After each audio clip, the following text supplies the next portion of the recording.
In the stillness of the medieval night, when the fire burned low and the wind whispered through cracks in wooden shutters, people told stories. Not the kind with happy endings or noble heroes. These were stories meant to explain the unexplainable, why the crops had failed, why a child had fallen ill, why a traveler never returned home. And as strange as it may seem now, these stories weren't told for fun. They were survival. In a world full of shadows, these tales helped people feel like they had some control, like if they just followed the rules, the monster wouldn't come for them next. This was the world of medieval folklore. It wasn't a place of fairies with sparkles or knights rescuing princesses. It was raw, uncomfortable, and deeply tied to everyday fears. From dark forests that breathed behind village fences to lakes that pulled people under without a sound, the beliefs that shaped these stories were as real to the people of the time as bricks and bread. These weren't merely bedtime tales. They were warnings, passed from generation to generation, soaked in superstition and lived experience. The old woman at the edge of the village might not just be a widow. She could be a witch. The noise in the rafters might not be rats. It might be something older, something watching. Life in the Middle Ages was hard. People died young, often without knowing why. Disease could sweep through a town overnight. Lightning struck churches. Children vanished in the woods. And when there were no answers, stories filled the silence.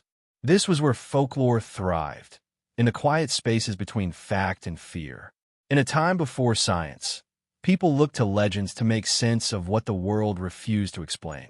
They believed in signs, omens, curses, and spirits. Every sound at night meant something. Every strange birth, every unlucky day, it all pointed to something beyond human understanding.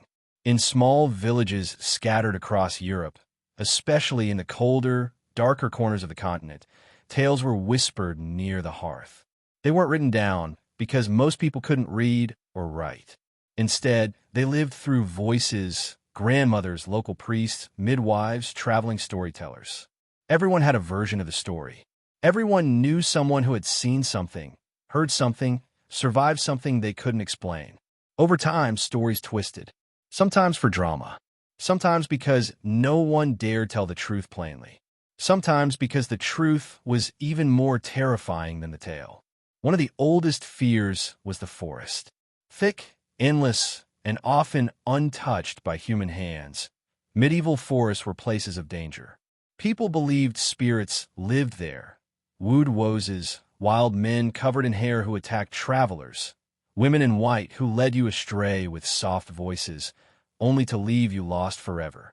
There were no signs, no lights, no paths. Just trees, silence, and the feeling that you weren't alone. Some believed the devil himself wandered the forest, tempting the desperate with tricks and illusions. Hunters who didn't return were said to have been lured into deals with demons.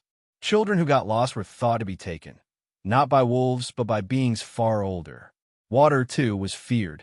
In marshes, people spoke of will-o'-the-wisps, glowing lights that danced just out of reach, leading people deeper and deeper into the mud until it swallowed them whole. In wells, demons were said to sleep, and if you made a wish without proper words, something might answer. Rivers had spirits that demanded offerings. And lakes? Some said entire villages once stood beneath the water, cursed for their greed. On quiet nights, if you stood still enough, you could hear church bells from deep below. Animals weren't just animals. Black dogs, enormous and silent, were omens of death. If you saw one, someone in your family would die soon. Cats were watched carefully, especially black ones. Too many of them. Someone might accuse you of witchcraft. Owls were messengers of the dead. If one perched on your roof and cried, you knew what that meant. Pigs, oddly enough, were thought to be easily possessed by demons. More than one tale told of a possessed hog attacking a village, foaming at the mouth, eyes glowing red. People didn't just laugh these off. They believed deeply. And then there were the dead. Death was constant in medieval life. But worse than dying was coming back. The fear of the restless dead shaped an entire category of medieval folklore. These weren't graceful ghosts, they were revenants. Bloated, rotting corpses that returned to their villages at night, banging on doors, trying to call people out. It wasn't uncommon for villages to dig up suspected corpses and destroy them, just in case. Some corpses were buried face down or with rocks in their mouths to prevent them from rising. Some are pinned with iron stakes. All of this just to keep the dead in the ground. There's a story that once made its way from village to village about a man who died of a strange fever. Not long after, people in his town started falling ill one by one. Whispers began. People saw him at night, standing by his wife's window, unmoving. They heard footsteps on the roof. When the town dug up his grave, they found his body swollen, mouth open, blood at the corners of his lips. They burned him. The illness stopped. People believed the two things were connected, and maybe in their world they were. Even ordinary things took on strange meanings. A broken mirror might mean bad luck. A sudden storm during a wedding was a curse. A baby born with teeth, surely touched by the devil. If someone looked at you the wrong way before your harvest failed, they had likely cursed you. The evil eye was taken seriously. People wore charms, carried herbs, and painted symbols on their doorposts to protect themselves. It was exhausting, living in constant fear of invisible threats. But to them, this was simply how life worked. Bad things had causes, even if those causes were unseen. Priests often try to fight back with faith. Churches warned against old beliefs, calling them sinful. But the people kept telling their stories. They lit candles, but they still left out bowls of milk for house spirits. They said prayers, but they also whispered to the trees. Fear, after all, doesn't go away just because someone tells you it should. And the church itself became part of the folklore. Traveling monks with strange powers, holy relics that bled or wept, mysterious pilgrims who knew too much. Folklore didn't just survive religion. It absorbed it. Some of the most disturbing stories weren't about spirits or demons at all, but people. Neighbors who acted strangely. Women who lived alone and knew how to heal wounds or help with childbirth. Children who said odd things or had birthmarks in strange places. These people were often accused of being witches or worse. And the stories built around them were sometimes enough to destroy lives. Tales of curses, of shape-shifting, of whispered spells at night. They didn't need to be proof, just belief. But perhaps the most unsettling part of medieval folklore wasn't the monsters or the curses. It was how much it reflected the people themselves. Their fears, their pain, their need for meaning. And as disturbing as some of the tales were, they gave people comfort. If a story explained why something bad had happened, then maybe it meant it could be prevented next time.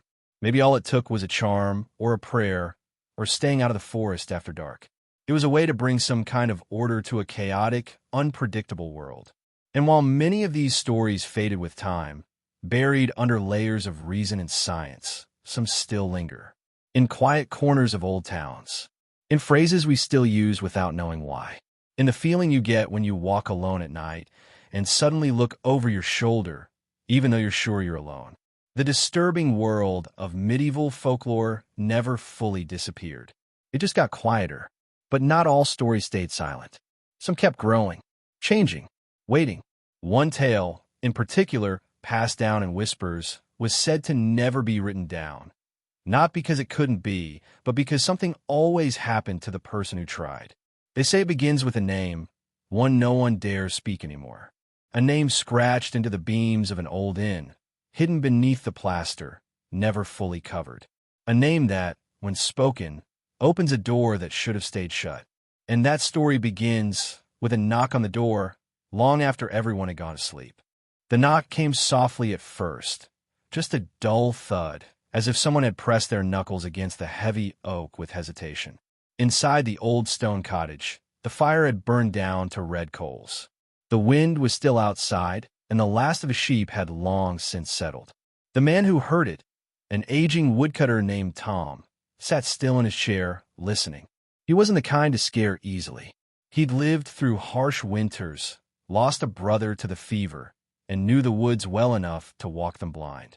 But something about that knock made him feel cold. It came again, louder this time. 3 slow, measured knocks. Tom stood, bones aching, and reached for the iron poker by the hearth. Just in case. He opened the door. There was no one there, just the dirt path leading to the trees and the moonlight spilling silver on the ground. But as he turned to close the door, he noticed it, a mark on the threshold. A small symbol, crudely carved into the wood. A spiral scratched deep, almost angrily. He didn't remember it being there before. Tom didn't sleep that night, and by morning, his dog wouldn't come inside the house. In the village, no one had answers. The older folks muttered about old curses, things best left forgotten. A few crossed themselves. One woman whispered that the mark was from the Hollow One, though no one would say what that meant. It was one of those names, like so many in medieval folklore, that was only used in fragments. Hints. People didn't speak such things plainly. They believed names held power. Say it out loud, and you gave it shape. You invited it closer. That's the thing about these old stories. They often began with something small.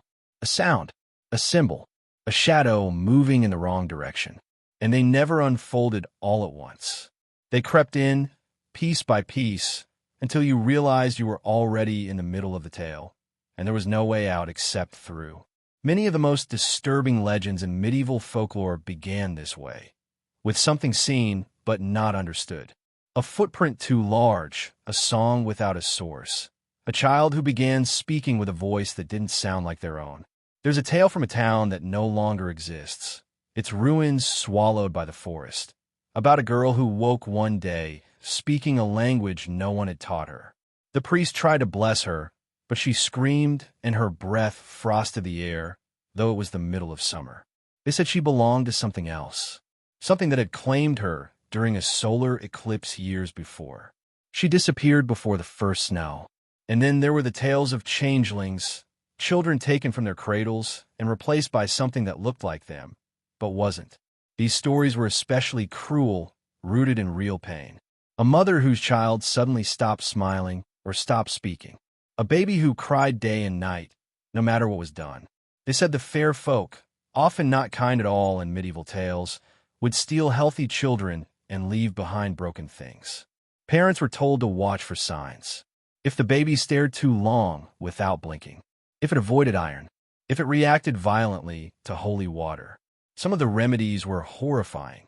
In one region, it was believed you could drive the changeling out by placing the baby on a shovel and holding it over a fire. Most people didn't go that far, but they feared the possibility, and that fear shaped how they raised their children. Always watching, always wondering. Imagine the unease, the quiet suspicion that grew inside a mother's heart when her baby didn't act like the others. Even celebrations had shadows. The midsummer festivals, with their music and dancing and garlands of flowers, were believed to be thin spots between worlds, a time when spirits could slip through. People left offerings, bread, milk, bits of honey, to keep the unseen happy. But some stories warned not to look too closely at the dancers in the firelight. One tale told of a young man who joined the circle during the solstice, only to realize the others were not from the village. Their eyes glowed faintly, and their feet didn't touch the ground. He ran. Others who danced until dawn with strangers were never seen again. Not all stories were about fear, though. Some were about strange kindness. A traveler who helped an old woman on the road might be gifted with a coin that never ran out, or bread that stayed fresh for a year. But these gifts came with warnings. Don't boast. Don't share it with the greedy. Don't return to the place you received it. And of course, in the stories, someone always broke the rules. The coin would turn to ash, the bread to mold. Sometimes, the traveler would vanish altogether. The lesson was clear. Gifts from the other world came at a price. The line between good and evil in medieval folklore was rarely clear. Spirits could be cruel or kind, depending on how they were treated. A house spirit, or brownie, might help sweep the floors and churn the butter, so long as it was respected. But offend it, and it could spoil milk, break tools, or even start fires. People left small bits of food, whispered thanks, avoided harsh words. It wasn't about belief, necessarily. It was about caution, about keeping balance in a world that was already hard enough. Then there were the places no one visited, not because they were forbidden, but because no one needed to be told. A field where nothing grew, a crossroads where the ground always felt cold, a cave that breathed warm air in the dead of winter. Stories grew around these places like moss. People didn't build near them. Children were warned away. And if someone did go missing there, no one searched too hard. Back in Tom's village, the mark on his door remained. He tried to scrub it off, even sand it down, but each morning it returned. Fresh, deeper. The villagers began to avoid his cottage. His animals grew skittish. One night, he heard someone calling his name from outside. A woman's voice. But when he looked out, no one was there. Just fog, heavy and unmoving. He began to change. His neighbors noticed. He grew pale, hollow-eyed, said strange things, claimed he saw people in his dreams, people he'd never met, but who knew him. He said they lived underground, beneath roots and stone, and had skin like bark. He said they wanted him to remember something he'd forgotten long ago. One morning, his door was wide open. Inside, the fire was out. His bed was empty. He was never seen again. But the mark? It stayed. And even now, villagers say, if you visit the ruins of that cottage on a cold, quiet night, you can still see it, carved into the stone where the wood once was. The spiral, waiting. And that's the thing about medieval folklore. It doesn't end. It lingers.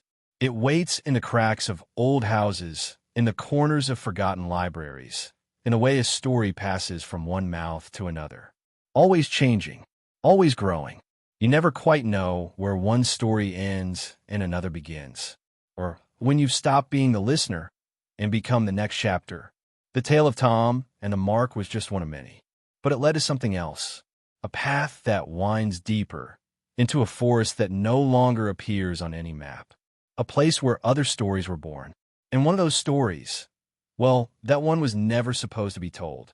But if you're still awake, perhaps you're meant to hear it. They say the forest beyond the old river was once part of the king's hunting grounds, long before the war, long before even the stories had names. But over time, the trees grew too thick, too wild. Paths disappeared. People stopped going in, even the bravest of woodsmen. The forest grew silent, but not the kind of silence that brings peace. It was the heavy kind, the kind that presses on your chest and makes you look behind you for no reason. And those who lived nearby swore that at night it made noises. Not the usual rustling of leaves or the howl of wolves, but something slower, deeper, almost like breathing. There was a village not far from the forest's edge, older than most, with stone cottages that leaned from age and a church that had been rebuilt more than once. In that village lived a woman named Eerie. She wasn't a healer or a midwife, though she knew a little of both. She lived alone in a crooked house with a garden full of weeds and wild herbs. People liked her well enough, but kept a respectful distance. She was quiet, and she listened.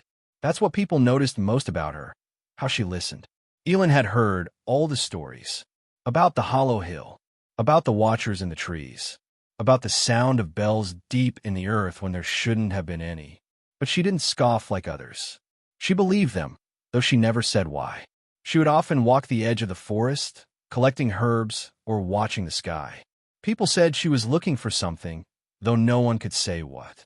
One evening, as the sun began to fall behind the hills and the village prepared for another cold night, Eerie found something odd near the edge of the forest. A ring of stones, newly placed, though weathered as if they had always been there. In the center, a tuft of grass grew, bright green, though the rest of the field had already browned for winter. And there, at the very center, was a coin. Not gold or silver, not even copper. It was made of something she didn't recognize. Smooth, gray, and warm to the touch, even in the cool evening air. She didn't take it. She just stared. And from that night on, things began to change. The air near her home grew still. Birds avoided her roof. Candles burned faster, as if time itself was different inside her walls.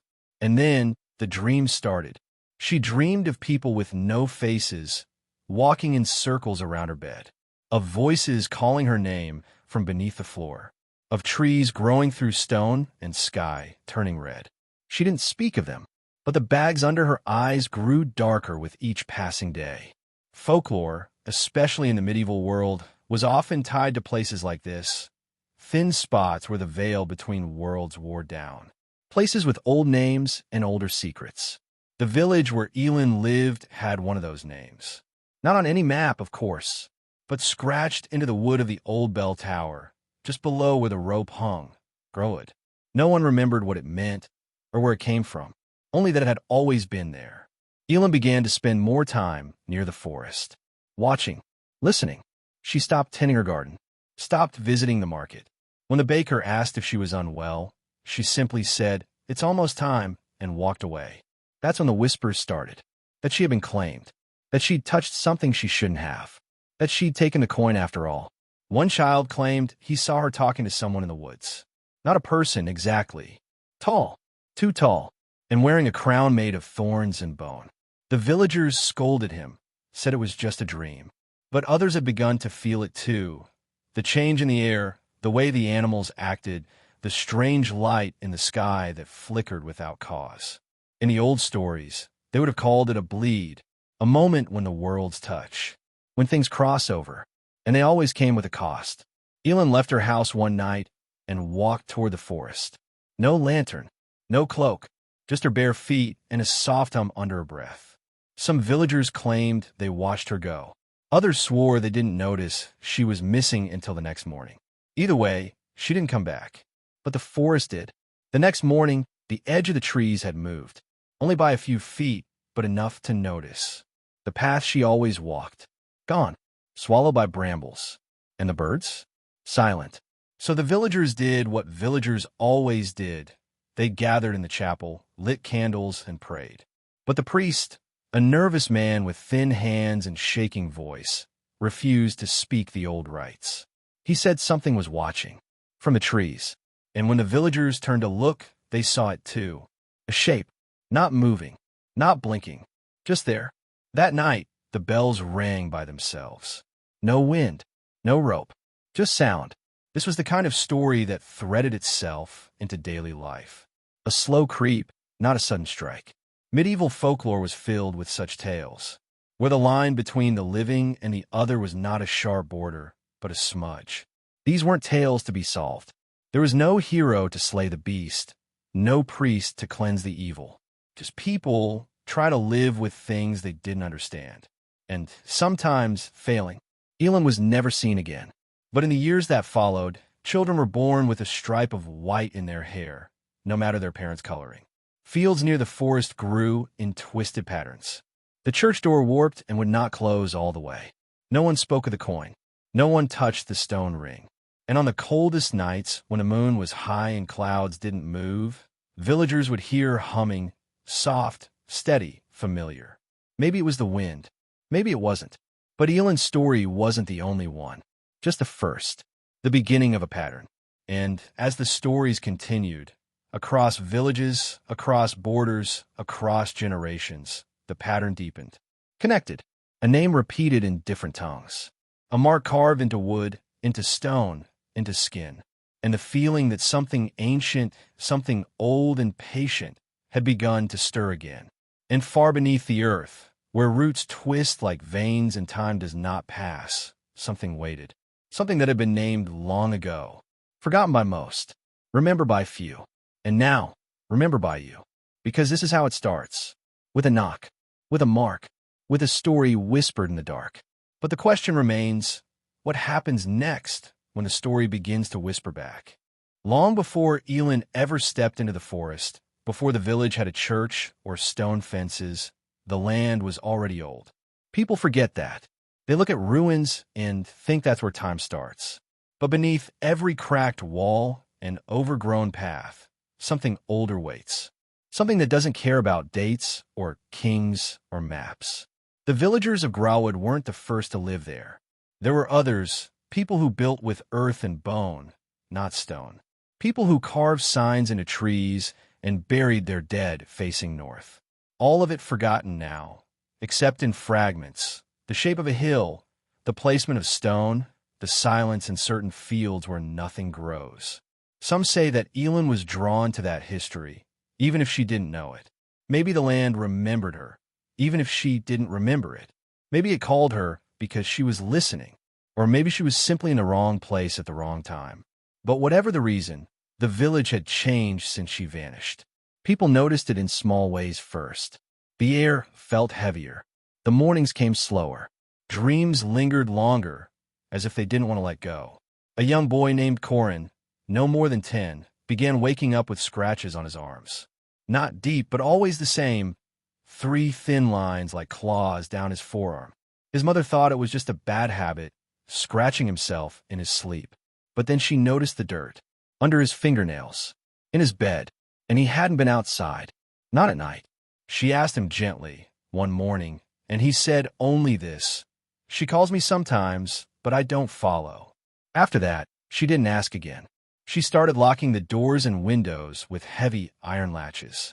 Not because she thought it would stop whatever it was, but because it gave her something to do. That's how most people in Grawood coped, with rituals. Old ones, stirring their tea clockwise 3 times before drinking, hanging dried lavender above doorways, saying a quiet rhyme before crossing the threshold. They didn't know where the habits came from, but they clung to them. Some even began walking the village boundary just after dusk, whispering to themselves. A farmer named Aldra claimed it kept them out, though he never said who they were. Or maybe he didn't know. In folklore, people often protected themselves from things they didn't have names for. They just felt it deep in their bones. Even the animals changed. Cats refused to cross certain spots in the road. Horses became skittish near the east field. Chickens laid fewer eggs, and the ones they did lay had strange shells, thin, almost translucent. The village dog, Brindle, once loyal to everyone, now growled at shadows and refused to go out after sunset. When a child asked what he was afraid of, no one had an answer. The priest, Father Yorick, tried to remain calm. He lit more candles, held more prayers, tried to fill the chapel with sound and light. But even he began to avoid looking at the far corner of the sanctuary, where the wood had begun to darken and warp. One night, he found a feather there, long, black, oily to the touch, and it hadn't come from any bird he knew. He burned it, of course, but the smell stayed. For days, people said they could taste it in their bread. Stories started circulating again, the kind people hadn't spoken out loud for years. The white lady who walked the riverbank with bare feet and tangled hair. The hollow children who knocked on windows at night and asked to be let in. The root man who grew out of the earth like a tree, his mouth always full of soil. Tales that once belonged only to childhood whispers now found their way into adult conversations, low and urgent.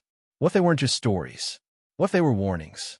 No one dared go into the forest, not even for firewood.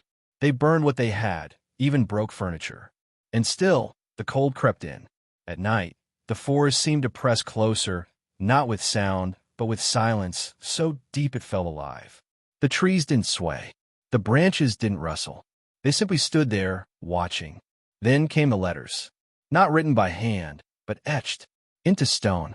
Into barn doors. Into the frost on windows. The same mark Elin had found carved into her threshold. A spiral, always turning left. It appeared overnight and disappeared by morning, but never without being noticed. A baker found it on the flour sack. A child found it inside the pages of hymn book. Someone carved it into the wooden beams of the inn, high above where anyone could reach without a ladder. And no one saw it being done. There was talk of leaving the village, packing up and going west, toward the city, toward light. But the roads had changed. Maps no longer matched the land. People said they saw the same tree twice, even when walking in a straight line. A man who had gone to check the trade route returned 2 days later, muddy, panicked, and not saying a word, just shaking his head. He wouldn't sleep near windows anymore. As winter deepened, the sun grew pale. Days fell short, even when they weren't. Fires gave off less heat. Food spoiled faster. People stopped knocking on each other's doors. Fear had a way of making everyone a stranger. But one thing bound them all, the feeling that they were being watched. Not just in the woods, but everywhere. In mirrors, in reflections, in dreams. And through it all, the humming returned. Soft at first, like wind through tall grass. Then clearer, a tune with no words, no rhythm. Just a sound that didn't belong. It came from strange places, the well, The attic, the crack between stones and the chapel floor. People tried to ignore it. They stuffed rags in their ears, hummed louder to drown it out, spoke constantly, so silence couldn't settle. But it always returned, and no one could quite remember the melody after it stopped. Then one night, a girl named Laura, barely 13, stood outside her home long after the bells had stopped ringing. She was barefoot, eyes open but unfocused. Her parents found her standing in the field behind the house, facing the forest. Her lips moved, though no sound came out. When they shook her gently, she blinked, looked at them, and said something they didn't understand. Not gibberish, not madness. Just another language. One that didn't sound like anything anyone had ever heard. And then, just as suddenly, she fainted. When she awoke, she had no memory of it.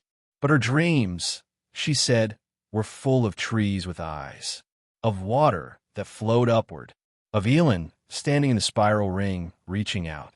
So they brought the girl to Father Yorick, who prayed and burned incense and called upon every name he had ever learned. But the chapel grew colder while he prayed. The candles guttered, and when he finished, he said nothing, just sat down heavily, hands trembling, and whispered, "It's not her anymore." But if it wasn't Elin, who or what was calling? And why was it only just beginning? That question began to shape every silence in the village. It was no longer just fear of the unknown. It was the sense that something had arrived, or perhaps something had returned. What lived in the forest, what moved beneath the earth, and what hummed in the dark no longer felt like stories to the people of Growood.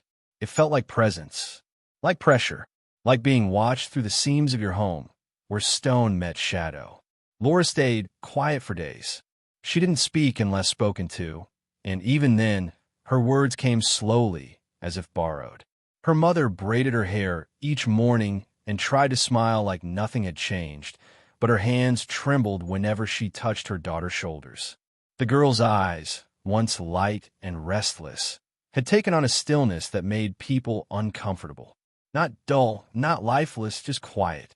Too quiet, like something listening from inside her. She would sit by the window and watch the trees, not with fear, not even curiosity, but expectation, as though she was waiting for something to arrive or someone to return. On the fifth night, she walked downstairs, placed a stone on the hearth, and said softly, "He remembers you." Then she went back to bed. No one asked who she meant. The stone was the same kind as the coin Elin had once found. Smooth, gray, warm. That night, Father Yorick stood before the chapel and addressed the village. His voice echoed in the cold air. He didn't speak of scripture. He didn't offer comfort. He simply said, "There are older things than us, and some doors were not meant to be opened." Then he turned and walked back into the chapel alone. The doors remained shut from that day forward, though the candles inside were always lit. Across the village, dreams became worse, longer, heavier. People awoke with words on their lips they didn't understand. One woman claimed she saw the stars rearranging themselves outside her window, forming a shape she could almost recognize, something like an eye or a mouth. A farmer said he dug a hole to plant onions and found wood beneath the soil. Not a root, but carved timber, old and black, and shaped into something he couldn't describe. He filled the hole and never returned to that field. And then there was the singing. It began quietly, during the darkest part of the night.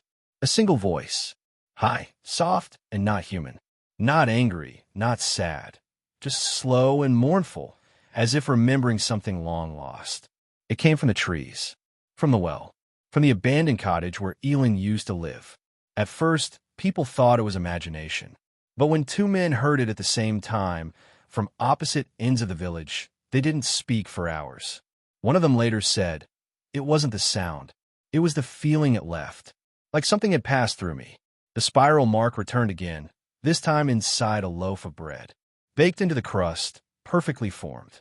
The baker wept and refused to enter his kitchen after that. A shepherd found the symbol carved into the ear of one of his goats, and a child drew it in the snow without knowing why. What unsettled people most wasn't just the repetition, it was the precision. The spiral was always the same size, always the same shape, always turning counterclockwise. It looked intentional, measured, like a message. People began to talk less. They whispered indoors and kept their windows shuttered. The marketplace fell quiet. No laughter, no arguments. Just glances. Everyone waiting. Everyone wondering who would be next. One man, Tar and a stonemason, had enough. He was a loud, practical man who had never cared for stories. He called them distractions, nonsense for the weak. But after his youngest daughter began sleepwalking and reciting old prayers in a language no one taught her, he gathered his things and set out to leave the village. He said goodbye to no one. He took only what he could carry and walked toward the south road at dawn. He was back by nightfall, not whole. His boots were missing. His shirt was torn. His eyes were glassy, unfocused. He didn't speak. He didn't blink much. He just stood at the edge of the village with muddy hands and scratches on his neck, whispering something too low to understand. When someone finally leaned close enough to hear, he was repeating one phrase. I saw the mouth and it saw me. They took him into the chapel, where he stayed under watch. Sometimes he laughed in his sleep. Sometimes he cried without tears. Father Yorick refused to leave his side, and by morning, the spiral had appeared again, this time inside the church itself, etched in the stone floor beneath the altar. Whatever this was, it had no boundaries now. No safe places. No edges. There was a growing sense that time was unraveling or bending. Days blurred together. The sun hung longer than it should. People began forgetting things, small things at first, names, errands, recipes. Then larger things. Birthdays. The order of seasons. The name of a sister. It was like something was eating memory itself, replacing it with fragments of other lives, other dreams. Laura began drawing. She filled pages with strange shapes, geometric patterns, impossible angles, eyes upon eyes. She never spoke while drawing. When asked what they meant, she said only, "They're pieces." He's almost whole. Who he was, no one dared ask.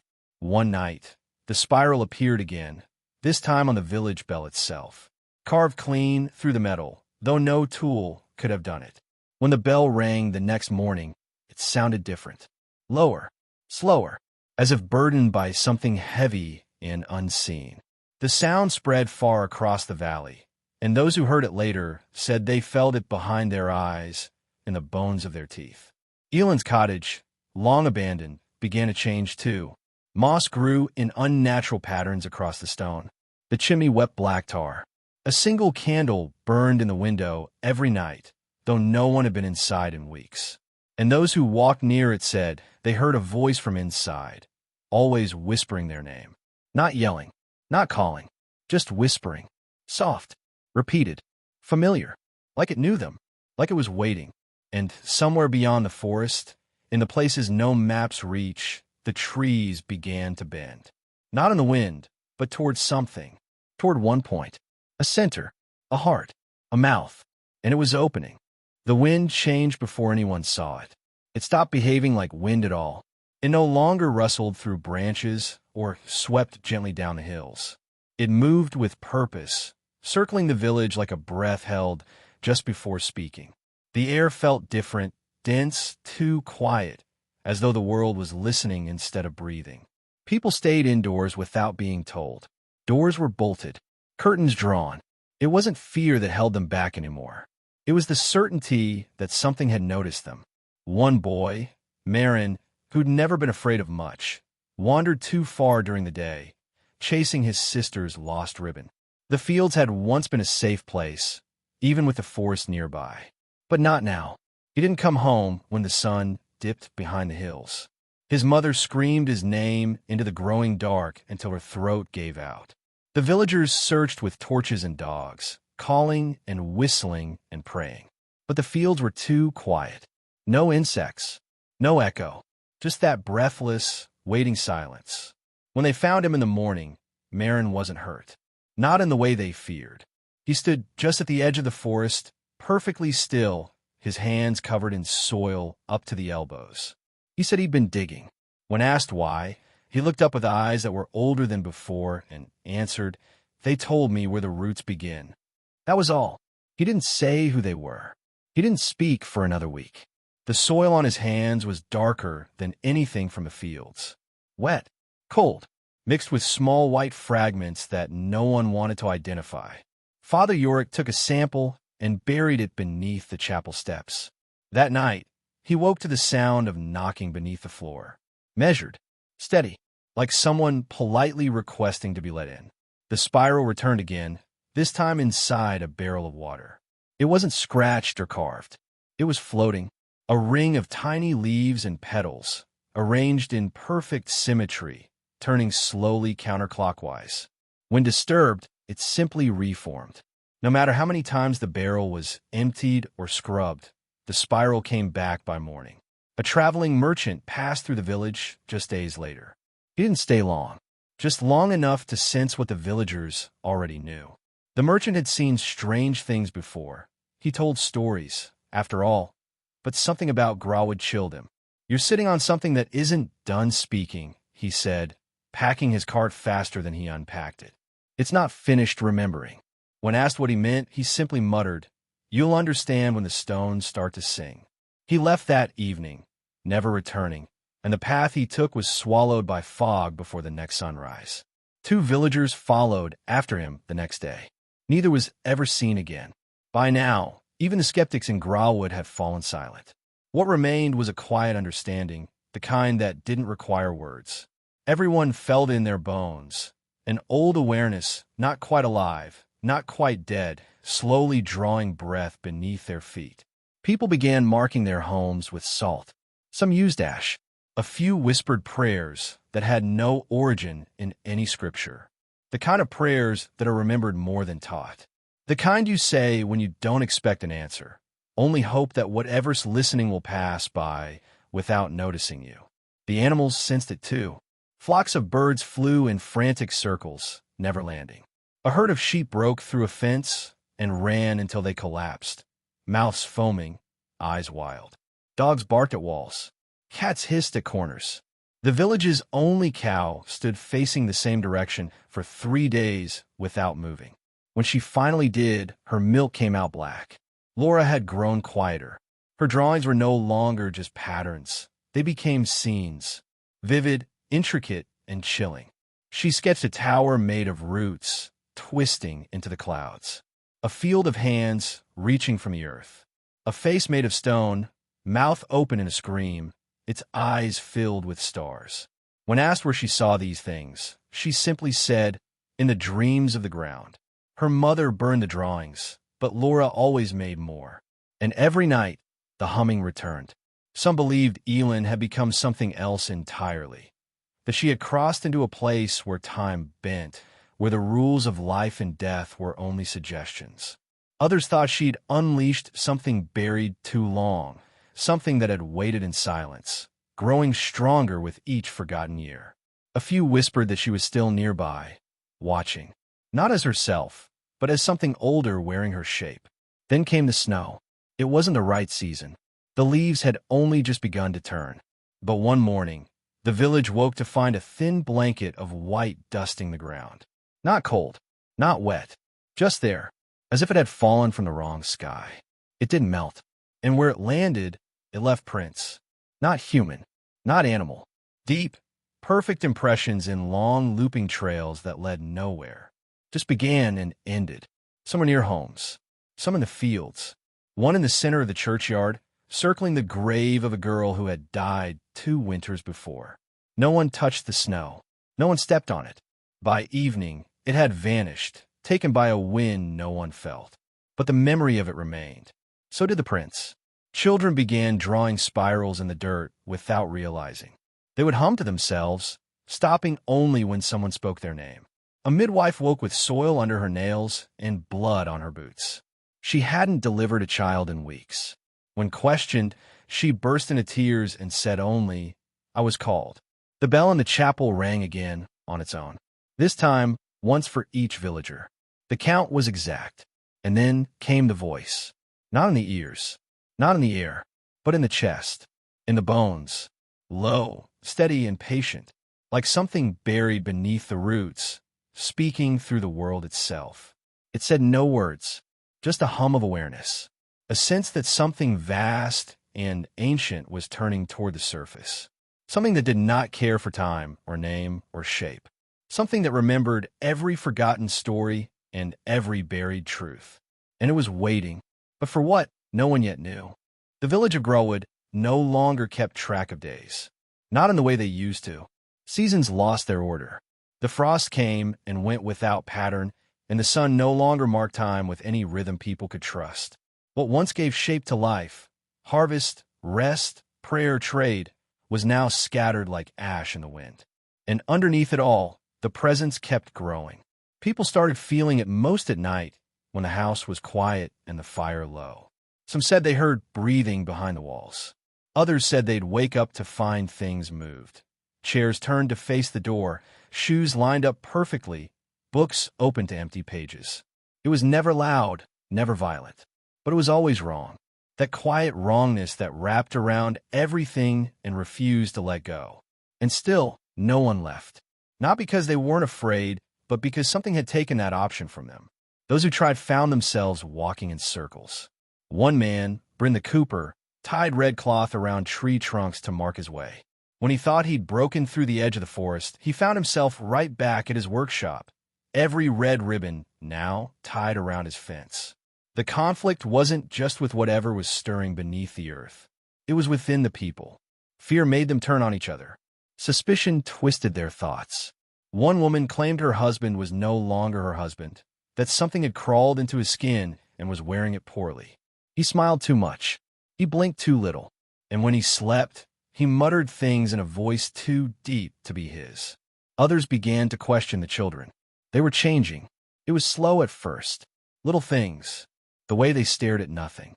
The way they answered questions before they were asked.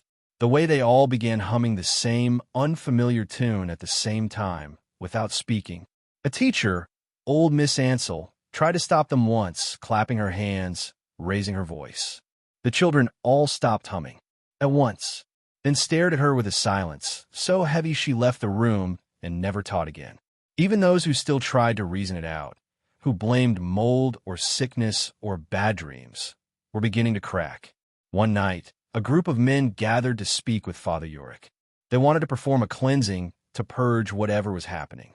They brought salt and prayers and books they hadn't opened in years. But when they stepped inside the chapel, every candle went out at once. The windows frosted over, and in the dark, something whispered just one word. Remember. They left without saying another. Meanwhile, Laura had stopped drawing, but she had begun writing. Pages and pages of symbols. Long lines, looping lines, strange angular shapes that repeated in sets of 3. No one could read them, but they pulsed with something, not heat, not light, but an energy people could feel when they touched the pages. Her mother burned the writings in the stove. The ashes did not burn. They stayed whole, blackened but solid, as if they were waiting to be reassembled. Laura herself remained calm. She did not cry. She did not complain. She sat near windows and spoke to empty corners of the room. Her voice was soft, almost tender, as if she were speaking to something smaller than her. Soon, she would whisper, it's almost done remembering. In another part of the village, Aldrich, the farmer who used to walk the village boundary each night, stopped eating. He dug into his land, deeper and deeper, saying he could hear something knocking. Not on wood, but on stone. He said it was coming from below, that it had teeth made of roots and a voice like wind through gravel. His wife begged him to stop, but he wouldn't. Not until the shovel struck something hard. Not rock, not bone, something smoother, carved. He fled that day and locked himself in the cellar. No one saw him again. The village wasn't crumbling from the outside. It was hollowing from within. Relationships frayed. Trust dissolved. Even the air between people felt thinner, brittle. There was no villain they could fight, no storm to prepare for. Just a presence, growing larger, stronger, more certain with each passing moment. And that was the real conflict, the helplessness of knowing something had chosen them, and no one knew why. Some tried to hold on a reason. Old Wilma, the weaver, gathered her grandchildren and told them stories from before, of saints and monsters, of harvest feasts and good spirits who lived in wells. She smiled while she spoke, but her hands trembled. And when one of the children asked why the stories didn't match what was happening now, she said, because the old stories only told half the truth. The other half they were living. That night, someone knocked on her door. She did not answer. But in the morning, a spiral was drawn on her loom, woven perfectly into the threads she hadn't touched in days. There was one last thread of hope, though few spoke it out loud. Some believed that the spiral wasn't just a mark of doom. That was a map, a path, a memory trying to complete itself. They thought Elin had gone into the forest not to bring this thing, but to awaken something that had always been there. And maybe, just maybe, there was a reason behind it all, a purpose hidden in the fear. But if that was true, it had yet to reveal itself. Father Yorick began speaking less during his prayers and more during his silences. He sat in the chapel with his hands open and his eyes closed, as if listening for a voice beyond sound. He stopped preaching and started asking questions, not to people, but to the shadows that moved in slow spirals around the chapel's corners. Sometimes he wept. Sometimes he laughed. Once he said aloud, "It's not coming to destroy us. It's coming to remind us." No one asked what he meant. No one wanted to know, because by now, the dreams were no longer dreams.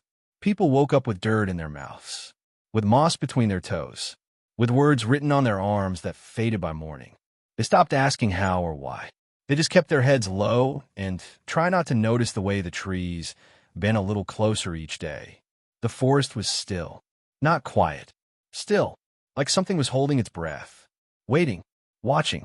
And in the very center of the woods, where no one had walked in living memory, there was something buried in the soil, covered in spirals, wrapped in roots, humming softly, as if remembering the names of those who had forgotten it. Something ancient, something patient, something that had never left. And it was almost ready to open its eyes. By the time the leaves began falling out of season, early and colorless like ash instead of gold, the villagers no longer questioned the strange. The spiral had become part of daily life. Some carved it on their doors in hope of warding off whatever hovered outside their understanding. Others avoided it completely, treating it like a curse. But no one dared erase the ones that appeared on their own. Those were respected, feared, even whispered to. A boy named Tom, who once loved climbing trees and stealing bread from windowsills, stopped speaking altogether. He wandered from house to house, never knocking, simply staring at doors as if listening for someone inside. His mother tried to keep him home, but every morning he'd be gone again, standing near someone's gate, humming quietly with his eyes closed. When asked what he was doing, he answered just once in a voice flat and calm, listening for the old names. It was phrases like that, things said out of nowhere from mouths that should have had no way of knowing, keeping the tension coiled tight in every breath. The old names, the forgotten truths, the idea that something buried deep beneath Grawwood was not just waking up, but remembering who belonged to it. One of the few remaining figures of steadiness was Father Yorick, though even he was not untouched. He rarely slept now, staying in the chapel where the walls seemed to lean in just a little more each day.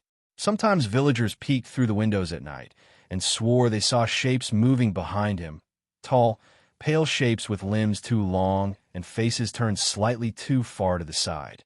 They never entered the light, but they never left the room either. Despite this, Father Yorick began compiling what he called the record, not a diary, not a holy text, just accounts, drawings, markings, words repeated by villagers in sleep, symbols burned into tree trunks, dreams recalled in frightened whispers, all recorded with care in a large, bound book with no title. When asked why he was doing it, he said, "If it takes us, it won't take the truth." But not everyone accepted the fear. Some grew restless, angry. A group of men, 3 farmers, a blacksmith, and a miller, decided enough was enough. They believed Elin was at the center of this, that if they found her, they could stop it. Not save the village, just stop the unraveling. They armed themselves with axes, firewood, and salted bread, and left before dawn. They didn't say goodbye. They just walked into the forest with nothing but resolve and silence.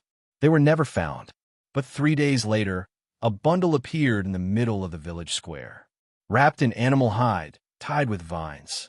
No one touched it for hours. Then, finally, an old woman unwrapped it with shaking hands. Inside were 5 rings.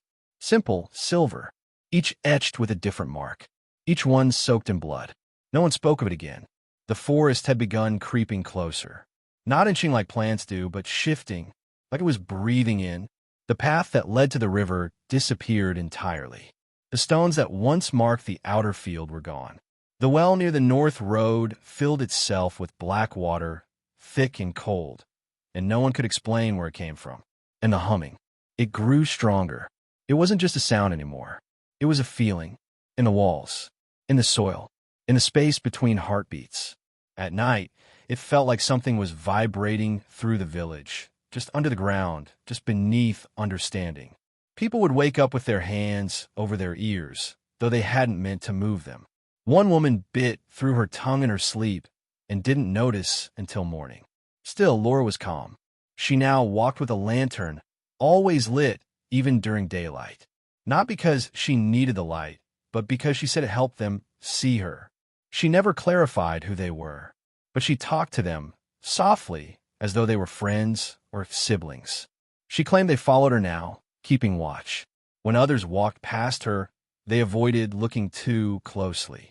Some said they saw shadows moving beside her, always just out of step. The drawings returned, but now they appeared on their own, etched into barn walls, scratched into frost, burned into firewood, always showing the same place, a spiral of stones in a clearing, surrounded by twisted trees, a figure standing at its center. Sometimes the figure wore a crown. Sometimes it bled from the mouth. Sometimes it was made entirely of light. People argued over what it meant. Was it Elin? Was it something else? A warning? A memory? Or a prophecy? The midwife, Merla, who had once delivered every child in the village with a calm hand and steady breath, spoke in hushed tones now. She said the births were wrong, that the last child she delivered didn't cry. Not once. Just looked at her with eyes that knew too much. Eyes that didn't blink for nearly 5 minutes. When she handed the child to the mother, it smiled, not like a baby, but like it understood something Merla didn't. She refused to deliver another after that. The mothers whispered to each other now, trading stories about children who drew spirals without learning how, who rocked back and forth in perfect time with the humming, who sometimes stood beside their beds at night, staring until dawn. And then there was the earth. It cracked. Not loud, not sudden, just gently. A line formed at the edge of the village. Dry, clean, no quake, no damage, just a split in the soil, stretching toward the forest like a finger pointing to something long ignored. Every morning, it grew longer. Every night, it hummed. There was talk of sacrifice, though no one said it plainly. Just questions. Could it want something? Would giving it stop this? And, eventually, would one be enough? But no one dared to answer. The spiral appeared again, this time in the sky. A formation of birds, wheeling overhead for nearly an hour. Perfect shape, unnatural movement. And then, as if blown apart by unseen wind, they vanished. People no longer asked what was happening. Now, they only asked when it would end. And deep in the woods, at the center of the clearing, where moss grew in patterns and stones sang in silence, a shape began to form. Slow, shifting, as though time itself was rebuilding something long forgotten. Something that once had a name. Something that was remembering it again. By now, no one dared go near the forest's edge, not even in daylight. The trees looked different, thicker, more twisted. Their branches bent downward like arms, like they were reaching. The birds that once filled the skies above Grawwood had vanished. Even the crows were gone. No sounds came from the woods anymore. No rustling leaves, no cracking twigs. Just silence, dense and suffocating. It wrapped around the village like a warning that something was very near. People started whispering about the line in the ground, the long, narrow crack that had split the earth and crept closer every night. Someone joked it looked like a mouth. No one laughed. It passed straight through fences between homes across the main road. Not jagged, not natural. It was too clean, too straight. It didn't shake the land or break stones. It simply opened, as if something beneath had drawn a single, careful line. And still, no one stepped over it. It had become the unspoken boundary. Whatever was happening, they believed it was coming from beyond that line. And if they crossed it, something would notice. In the evenings, when the sky turned too dark too early, the villagers began lighting fires, but not to keep warm. They circled them, sat in silence, and waited. Not for hope, not for answers, just to see who would disappear next. One night, a family of 4 didn't show up to the usual gathering near the village square. Their cottage sat just at the edge, close to the tree line, near where the soil always stayed damp. By morning, the house was still there, but the door was open and swinging. Inside, there was no sign of struggle. No blood, no overturned furniture. Just an empty cradle, a fire still burning low, and 4 spiral carvings on the table, one for each of them. The midwife found it. She left the cottage in silence and closed the door behind her. When asked what she saw, she simply said they were called. Others began preparing for the same. They wrote letters and hid them in floorboards. They gave small trinkets to neighbors. They said goodbye without saying the word, not out of panic, but a deep, bone-level acceptance that something was coming, that it had already chosen who it would take, and there was no hiding from it. Laura, still carrying her lantern, had begun walking the spiral crack each morning. Her footsteps never crossed it, just followed alongside, her eyes scanning the earth like she could see something below. Once, she paused at the center of the village and knelt, placing her ear to the ground. After a long moment, she stood and looked toward the trees. "He's almost here," she said. No one asked who she meant anymore. Around this time, an old man named Ewan, who hadn't spoken to anyone in years, began shouting during the night. Not words, just sounds. He screamed like he was being pulled underwater. He lived alone near the river and was known for being quiet, even in his youth. But now his voice echoed through the village each night. It stopped only at dawn. When people tried to check on him, they found his door locked and windows covered in soot. On the 3rd night, the screaming stopped. In the morning, Ewan was gone. His house was still locked from the inside. The table was set for one, a half-eaten apple on the plate. On the floor, carved into the stone with something impossibly sharp, were the words. I opened my eyes beneath the ground. Laura read it and nodded like she'd been expecting it. Then she lit a candle and placed it by his door, letting it burn in silence. Father Yorick had grown weaker. His voice had faded, but his mind seemed sharper than ever. He no longer held services. Instead, he spent his hours standing near the spiral crack, watching it like it might speak. He still carried his book, the one he called the Record, now filled with more pages than he'd written. Sometimes, late at night, he could be heard reading it aloud, not to the villagers, but to the sky. "The land remembers," he'd whisper, "and now the land calls." The younger villagers began gathering around Laura, not out of worship or fear, but because she had become the only one who didn't shake when she spoke. She was still just a girl, but she carried something in her eyes, something ancient. It wasn't just what she saw, it was what saw through her. One afternoon, she asked the group to follow her to the edge of the spiral crack. Without speaking, they obeyed. There, she knelt and placed her hands on the soil. The humming returned, loud enough for everyone to hear. A low vibration that trembled in their bones and filled their ears. Some clutched their chests. Others fell to their knees. And then, the soil beneath Laura's fingers shifted. A shape began to rise, slowly, like something pushing up from deep below. Not alive, not mechanical, but old, carved stone, covered in moss. It was a piece of a larger whole, just the corner of something buried.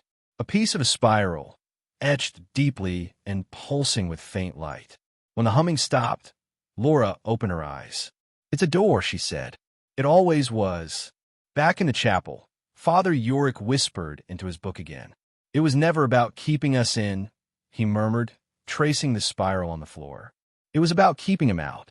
A new fear took root in the village, not just of what was waking, but of what had been held back for so long. The door beneath the soil, the spiral in the earth, the humming in their bones, it was all part of something larger. Not evil, not good, just vast. A force beyond understanding. Something that had watched the world turn for centuries and had now decided to return. And the people of Growwood were not just witnesses. They were part of the memory. Each dream, each whisper, each vanished name, none of it was random. They were being remembered, not as people, but as pieces of the world that had come before the current one. A world buried, not by time, but by intention, by something or someone that had closed the spiral long ago. And now, someone was opening it again. The nights grew longer without anyone noticing exactly when it started. The stars above Growwood dimmed, one by one, as if something unseen was smothering their light. The sky never turned completely black. It stayed a bruised, deep gray, as though suspended between twilight and storm. The people no longer counted days because day itself had become unreliable. Light came and went without warning, and no one trusted the sun anymore. It rose in silence, without warmth, like an eye that didn't blink. The spiral in the ground had widened, now as wide as a cart and still growing. It hadn't broken anything. It moved with precision, curving cleanly through the village with no sound. Trees leaned away from it. Animals refused to cross it. And the ground near the spiral always felt warmer, as though something massive and pulsing lay beneath the surface. A few dared to stand close, hoping to feel something they could understand. Most walked far around it, heads down, whispering words that no longer meant protection but served as habit, the way people speak out of fear they can't explain. The tension in the village was no longer just fear. It was expectation, the sense that something was nearly here, and no matter how tightly they closed their doors, they would be part of it. Some accepted it. Others resisted.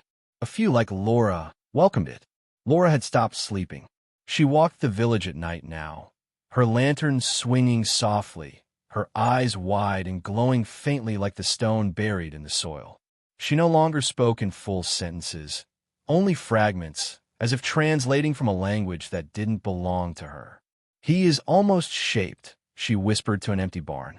"They're nearly done remembering." No one asked who they were anymore. They didn't want to know.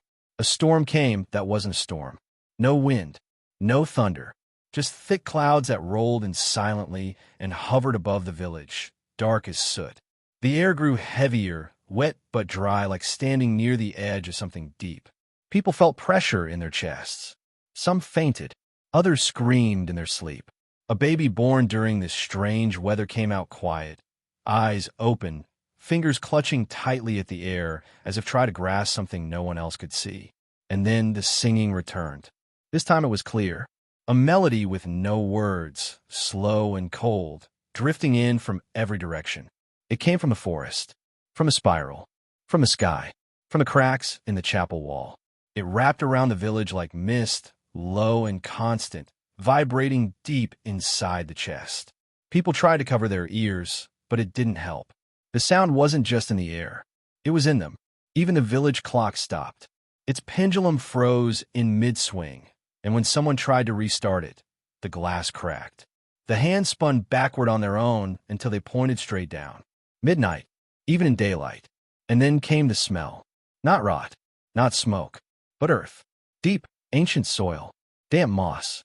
The smell of something unburied. It clung to clothes, settled in hair, filled the wells, and seeped into food.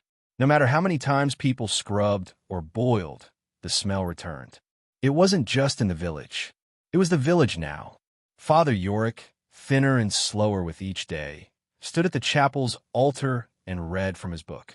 But the words didn't match the pages.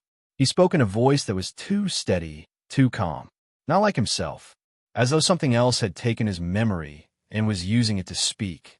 The villagers listened in silence. No one dare move. When he finished, he said only, "The gate is almost open. You must not look when the light comes." The same night, the spiral cracked open. Not loud, not sudden, just a sound like breath, long and low, followed by a shudder in the soil. A shaft of light rose from the center of the spiral, pale, colorless, soft as mist. But it wasn't natural. It didn't flicker like fire or shift like moonlight. It stood still, humming like the air had a voice. Laura stood at the edge, facing it. She said, "This is the eye." The villagers gathered without being called. One by one, they came to the square. No one spoke. No one ran. They stood in a circle, shoulder to shoulder, watching the light, listening to the hum. It grew stronger, higher, like 1,000 voices all breathing the same long note. And then, in the distance, a shape moved, not walking, not crawling, gliding, like smoke with weight. It came from the forest, tall, pale, impossible to describe. Its shape bent and shifted, never quite the same from one blink to the next. Where it moved, trees leaned away, leaves turned black, frost spread over stone. It didn't make a sound, but everyone heard it. Not with their ears, with their memory, with their bones. People began to cry without knowing why. Laura smiled, not from joy but relief. "He's almost whole," she said. The spiral widened again. A low groan echoed from beneath the earth, like wood under strain, like breath in a cave, too deep to reach. The light thickened, rising taller, curving into the air like a tower. Shapes floated inside it, symbols, faces, stars, things that had no name. It wasn't just a doorway. It was a memory being born again, piece by piece, using the village as its center. And something was coming through. The wind picked up, not natural wind, but movement, breath, something exhaling from beneath the ground, rising through the spiral, brushing against the faces of those who stood near.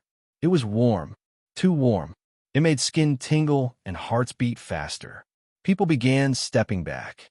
The tension cracked into panic. Someone screamed. A child ran. An old man fell to his knees, covering his face and begging for something to stop. But it didn't. The humming grew louder. The light pulsed. The earth trembled. Not enough to break, but enough to say, "I'm waking." And then, all at once, the voice came. A whisper, but everywhere. Inside the trees. In the fire.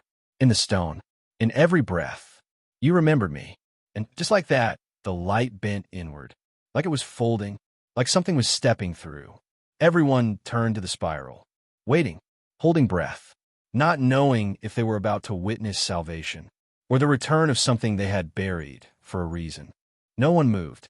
The light had bent inward like a mouth forming sound, drawing itself into the ground and revealing something beneath. Not a creature, not a man, not anything that had shape as they knew it.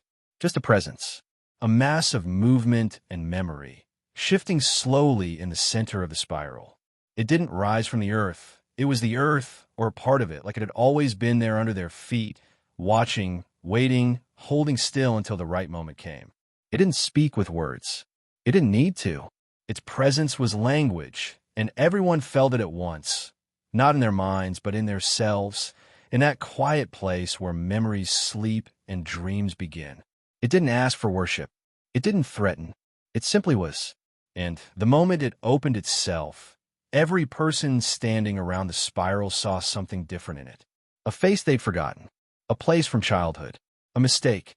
A loss. A name they once whispered, but hadn't spoken in years. It knew what to show them. What would keep them still? Laura stepped forward. Her lantern had gone out, but her face glowed softly in the light of the spiral. Her eyes were no longer entirely hers. They flickered with symbols now, tiny spirals in constant motion. She did not tremble. She did not cry. She simply reached out one hand and whispered, "You can remember now." And the thing beneath the earth moved. Not forward, not upward, but inward, as if it had always existed in a place deeper than the ground. A memory folding in on itself. And the spiral began turning, not just the shape on the soil, but the air, the sound, the entire space around them. It spun slow, and with it, the pressure in the air thickened, like gravity bending the breath from their lungs. One man collapsed. Another screamed. A woman turned and tried to run, only to find herself back where she started, standing before the spiral, facing the light. It was no longer just a crack in the earth. It was a center of what no one could say. Not yet. The humming became unbearable. It vibrated in their teeth, in their spines, in their blood. It wasn't just sound. It was calling. Not names, but roles. It wanted something from them, or maybe of them. And as the spiral widened once again, they realized the truth. It wasn't entering their world. They were being pulled into it. The chapel bell rang on its own, once sharp and hollow. A gust of wind blew through the square, lifting dust and straw in twisting columns. Then came silence, so complete it felt violent, the kind of silence that presses into the ears and makes the heart beat louder. And in that silence, Father Yorick spoke. "I've seen the other side," he whispered, voice trembling. "It's not heaven. It's not hell. It's remembering. It's what the world tried to forget." He took a step forward, holding his book close, its cover shaking in his hands. "We were never meant to be alone," he said. "We just closed the door too tightly." A crack spread beneath his feet, reaching toward the spiral. And then another, and another. The ground wasn't breaking. It was opening, unfolding like a page long, sealed shut. The villagers began backing away, but there was nowhere to go. The spiral had stretched in every direction now, not just on the ground, but through them. People looked at each other and saw flickers of something else in their faces, older versions of themselves, or younger, or not themselves at all, like layers of identity shifting, peeling, folding into each other. "Time wasn't working anymore," one man whispered. "It's showing us who we were before this." A woman clutched her chest. "I was someone else. I had another name. I remember the stars." And Laura stood in the center of it all, now no longer a girl, but something more. Not taller, not glowing, just different. Her presence no longer felt like a child's. It felt like a thread that had always been part of the spiral, woven in from the beginning. "The gate is memory," she said softly, "and it's tired of being closed." Behind her, the forest leaned farther, the trees bending unnaturally as if straining to stay upright. The sky pulsed with light that wasn't sunlight. Shapes moved in the clouds. Circles, spirals, eyes without lids. Or perhaps they were stars blinking open. It was impossible to tell. The villagers could feel the pull now. Their feet tingled. Their thoughts slowed. The weight of years settled on their shoulders. Memories they had never lived. Names they never spoke. And through it all, the whisper continued. "You remembered me." It didn't say what it wanted. It didn't need to. Everyone already knew. It wanted to finish. Whatever had begun so long ago, before Grawwood, before the trees, before the language they spoke, it was coming back together. And they, the people of the village, were not bystanders. They were ingredients, memories stored in bodies, walking archives of something ancient. The spiral had marked them not as victims, but as vessels. The chapel doors burst open. Wind rushed through, tearing pages from Father Yorick's book and sending them swirling into the spiral. He didn't stop it.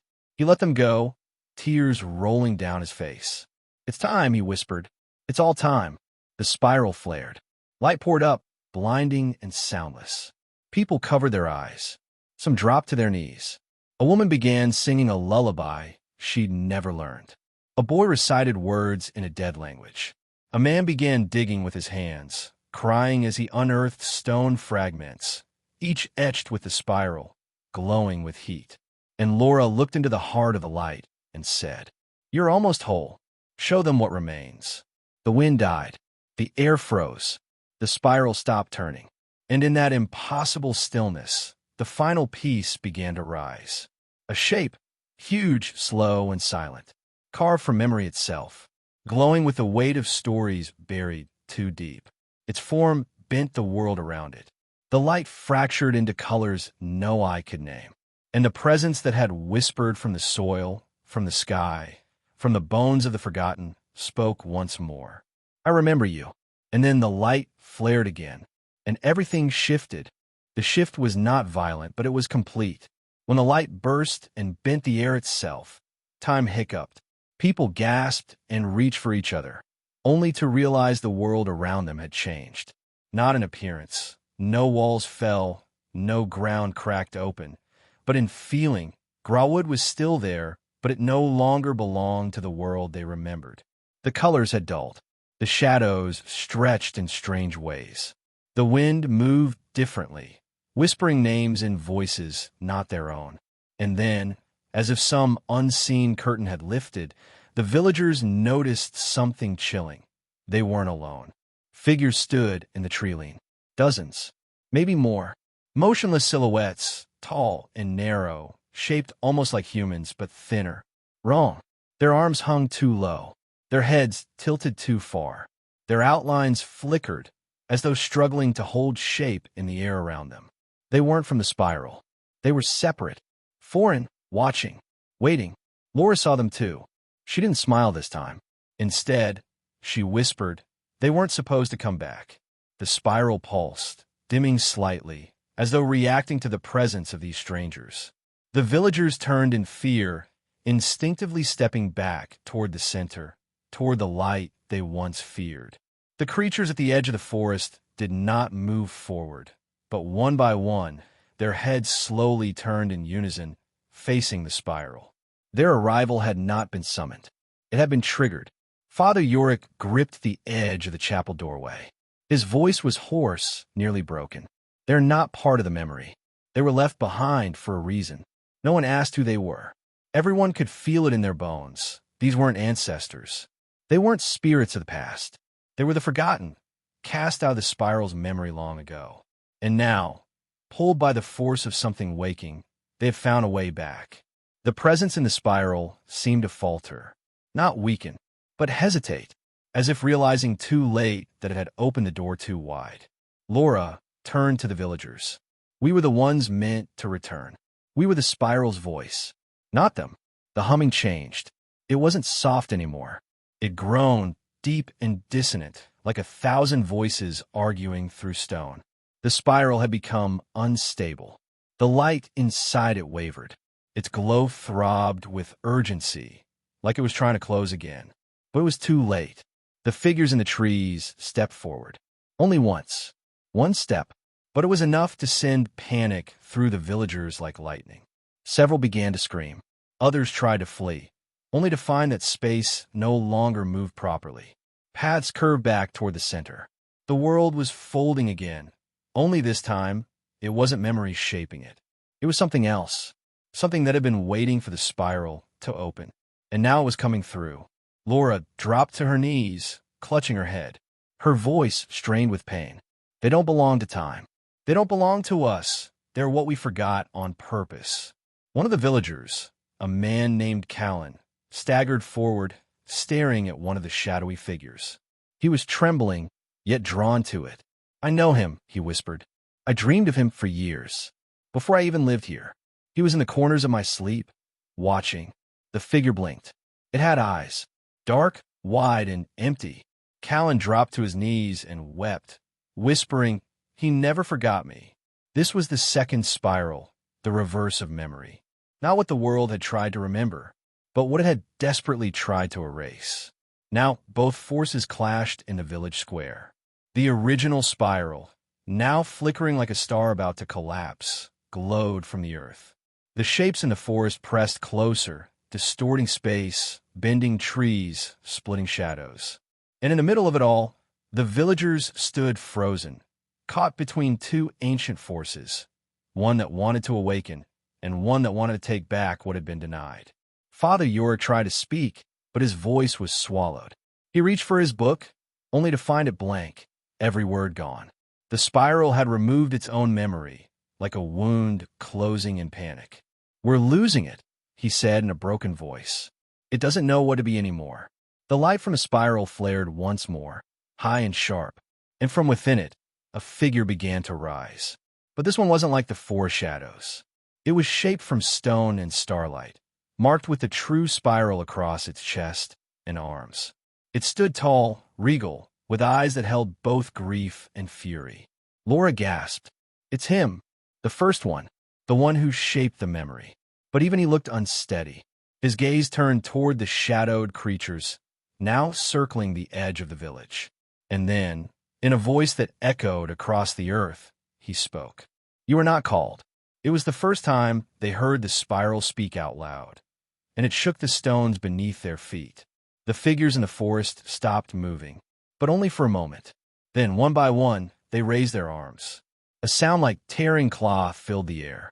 The sky above split, not open, not cracked, but peeled, like the illusion of sky was being removed to reveal something far worse behind it. A second spiral, upside down, black as pitch, turning faster and faster in the heavens. Laura's voice broke. It's the counter-memory, the spiral that undoes.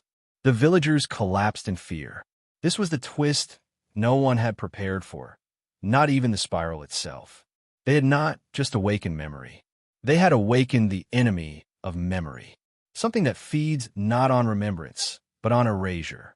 The light in the spiral began to fade. The first one staggered. His form flickered. The balance was shifting. The forgotten had come back not to return, but to devour, to unmake the stories, to silence the past, to erase the shape of time itself.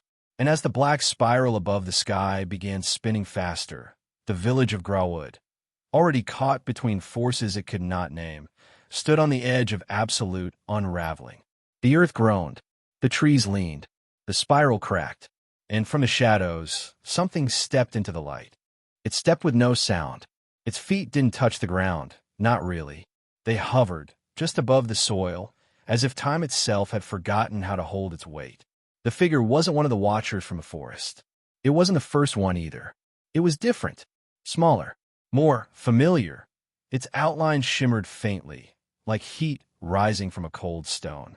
And then someone gasped. It was Tom, the quiet boy who'd stopped speaking. He stepped forward, trembling. "That's me," he said, barely above a whisper. People turned to him, unsure if they'd heard him right. He took another step. "That's me. But not now. Not here." The figure in the light turned slowly. And sure enough, it had Tom's face. A little older, paler, but unmistakably the same. Only its eyes were wrong, empty of fear, empty of anything. Where there should have been emotion, there was only reflection, mirroring whoever stared back. Laura pulled Tom back gently. "It's not you. It's your shape." The first one, still flickering with stonelight, lifted his hand and pointed toward the double of the boy. "They're taking forms," he said, "from your memories, your fears, your unfinished selves." The spiral was losing its hold. The black spiral in the sky pulsed again, faster now. It was feeding on the cracks in time, the looseness in memory. Every forgotten regret, every broken dream, every secret buried too deep, all of it was being used. From a forest's edge, more shapes stepped out. One by one, dozens, and each one looked like someone the villagers had known. Some were dead, some were missing, some had never existed outside dreams. But all of them were wrong. Too perfect, too still, like wax figures crafted by something that understood form, but not soul. A woman cried out, stumbling back. "That's my daughter. She died 3 winters ago." But the figure with her daughter's face did not speak. It just stared, silent, patient. Another man turned pale. "That's my father. But he's smiling." He never smiled. All around the village, the copies stepped into view. Not attacking, not threatening, just watching, waiting for something. Perhaps for the moment when the villagers would forget who they truly were. That, it seemed, was the true danger now. The first one knelt beside the spiral, placing both hands in the soil. His voice sounded strained, like he was holding up something heavy with words alone. "They're using your reflections to write themselves into the world. If you forget who you are, even for a moment, they become real." Laura's voice shook. "That's how the world ends, isn't it? Not with fire, not with war, but with forgetting." The spiral under her feet shivered.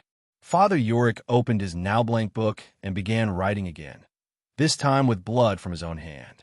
His voice trembled, but he wrote quickly, repeating to himself, "This happened. I was here. My name is Yorick. My name is Yorick. My name is—" But even as he wrote, one of the shapes stepped closer to him. It had his face, younger, stronger, smiling. Yorick froze. For a single breath, he hesitated, and in that instant, the shape blinked and became real. The villagers watched in horror as the old man collapsed, gasping. His copy stepped forward and calmly took the book from his hand, then turned to the spiral. Father Yorick didn't get back up. One by one, the villagers realized this was not just a fight for memory. It was a test, and every moment of doubt was another chisel in the stone, carving away their truth. The first one groaned in pain. The spiral cannot hold both worlds. Above, the black spiral spun wildly now, throwing off flakes of darkness like ash. The sky was cracking, thin lines of night splitting the air. A sound like deep thunder echoed from the rift, but there was no lightning, only absence pushing through space like a hand reaching for the light. And then Laura screamed, not from pain, from clarity. "I see it," she cried. "I see what they're doing." Everyone turned to her. "They're not trying to take over," she said, breathless. "They're trying to replace us. Rewrite every person, every story, every memory. If we forget, even for a second, they become the version the world remembers." The first one nodded grimly. "You were the seeds of this world. They were the shadows left behind. The spiral was made to hold your stories. Not theirs, but the spiral was bleeding light now. Cracks ran through it, glowing at the edges. The soil smoked. Stones shifted. Time began to stutter, blinks lasting too long, footsteps echoing before they landed. The entire village flickered between what it had been, what it was, and what it might become if memory failed. A boy held his mother's hand. "I don't know your name," he whispered. And in that moment, her hand turned cold. Her shape flickered. She looked down at him and smiled the way the wrong ones did. He screamed and ran. The first one slammed his hand to the earth again. "Remember," he shouted. "Say their names. Say your names." One by one, the villagers began speaking. "I am Emlyn, daughter of Ruth. My name is Cal. I was born by the river. I buried my father behind the chapel. He sang to me. I am Tom." Each voice shook the spiral, slowing the black one above. Each memory pulled light back into the cracks. But then, one figure stepped from the shadows. And this one was different. It wore no face. It flickered through them all, old, young, child, elder, friend, enemy, cycling through the villagers' deepest regrets. It paused with each memory, locking eyes, draining something essential with every glance. It walked toward the spiral, and Laura stepped into its path. She held her lantern, still unlit, but she did not waver. "You are not me," she said softly. The figure shifted, tried on her face, then her mother's, then her childhood friend. Laura closed her eyes. "My name is Laura, daughter of no one. Remember by this place, kept by the spiral. I am real." And with that, she lit the lantern. It flared not with fire, but with memory. Scenes of the village, births, deaths, laughter, storms, songs, stories, spun outward in the light, wrapping around the figure like threads. It stumbled, distorted, flickered, and then it screamed, not a sound of pain, but of loss. It couldn't hold itself in the light of true memory. It vanished, and the spiral pulsed once more, brighter than ever. But the black spiral above spun faster now, shaking the sky, preparing for its final descent. And the first one turned to the villagers. "Now," he said, "before it's too late, you must finish what you started." But none of them knew how, and the sky was falling. No one moved at first. The sky above was breaking open like a mirror struck from within, cracks of darkness spreading across the clouds, revealing something vast and empty on the other side. The black spiral now took up the entire sky, its silent spinning drawing everything toward it, not with wind, but with gravity that pulled on thought, memory, and will. The villagers stood paralyzed beneath it, caught between the fading light of their spiral and the yawning hunger above. "We don't know how to finish it," someone whispered. The first one was weakening. His form flickered like a dying flame, cracks forming across the spiral markings on his body. Even his voice had lost its weight. "You finish it by remembering," he said, barely audible. "Not just names, not just faces, everything." Laura gripped her lantern tighter. It still glowed softly with the memories she had summoned before, but the light was fading, flickering, fighting against the pull of the black spiral. "Then we need more," she said. Her voice was clear, determined, but behind her eyes there was fear. "More stories," she added. "We need all of them." The villagers looked around at each other. No one wanted to speak, not because they were unwilling, but because the pull of the sky made even remembering feel like trying to catch water in their hands. Still, Laura stepped forward. I was 7 when my father disappeared, she said. He taught me how to carve a spiral into wood. He used to say, if you can see the shape, you'll never lose your way. I forgot his voice for a long time, but I remember now. He laughed when he sneezed. A flicker of light spun from her lantern. Then another voice joined. I remember the smell of my grandmother's bread. It filled the whole village. People used to gather near the window just to breathe it in. She always added too much salt, and everyone pretended not to notice. More light, stronger this time. Another. I remember the storm of '82. The river overflowed, and we had to sleep in the chapel. I held my brother's hand all night. He was scared, but he kept singing to keep me calm. And another. I remember my wedding. The bell broke before the ceremony, so the blacksmith rang his hammer against the rail instead.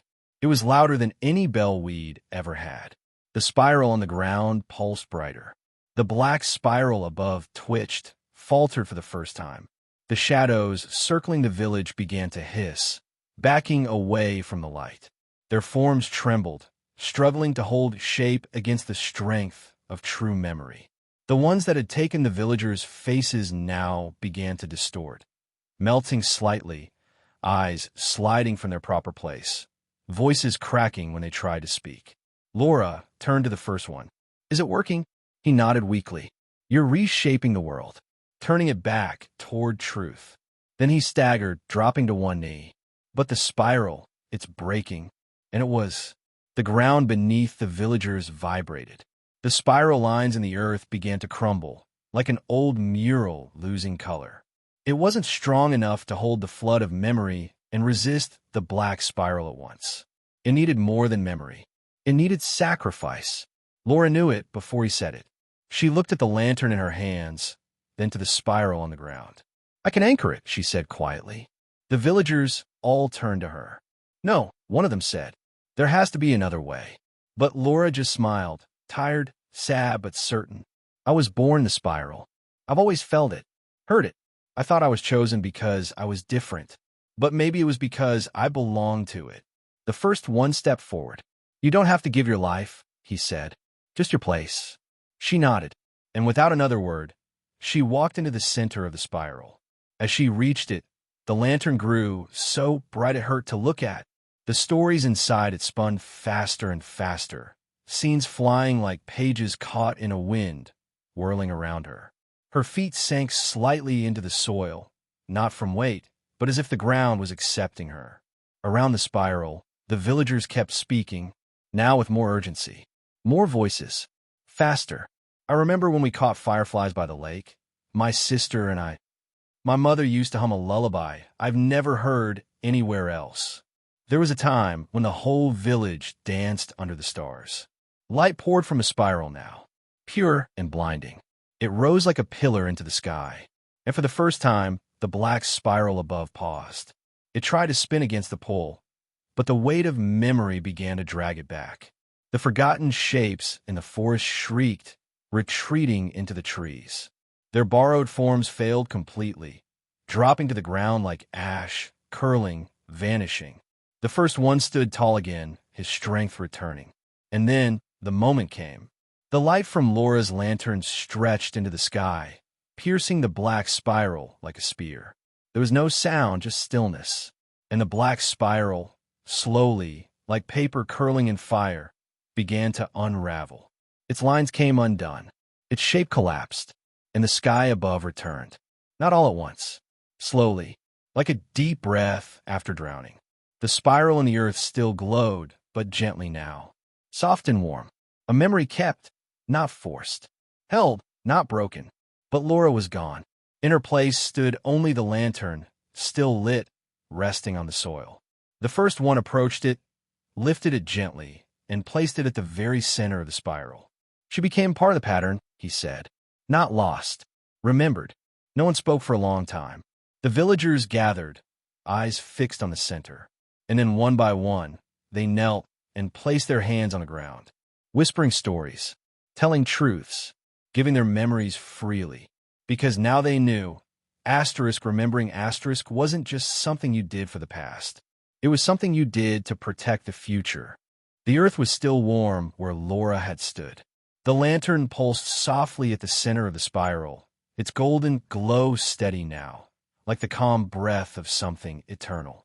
Around it, the villagers remained in silence, each person locked in their own thoughts, hands pressed to the ground as if holding on to something they couldn't quite describe. Not sadness, not joy, something in between, a weight, a truth, a recognition that what had just happened could never fully be spoken aloud. The first one stood at the edge of the spiral, his stone-marked arms crossed before him. He watched the people, not with power or detachment, but with quiet reverence. "You remembered," he said softly, the words meant for all of them. "And because you did, the world is still whole." One child, a girl no older than 8, tugged on his hand. "Will Laura come back?" He crouched beside her and looked in her eyes. "She never left," he said gently.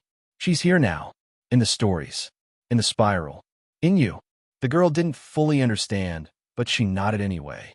Children always seem to grasp the truth of things faster than adults. They just didn't use as many words. Above them, the sky was no longer cracked. The stars had returned, sharper and brighter than anyone remembered. But something was different, not just in the air, in the feel of the world. As if the boundary between memory and reality had thinned, just enough to let something deeper settle in. That night, no one went home. They built fires in the square, not for warmth, but for light. They sat in small circles, each person taking turns sharing something of their past. Not grand stories, just real ones. A first kiss under the willow tree. The name of a dog long gone. The time a storm ruined the harvest, but brought the village together. They didn't realize it, but they were weaving a new spiral together. This time, not into the earth, but into each other. And though none of them said it aloud, they were afraid to sleep. Afraid that if they did, they'd forget again. That the black spiral, though gone, might be waiting on the edge of silence. The first one remained near the lantern through the night.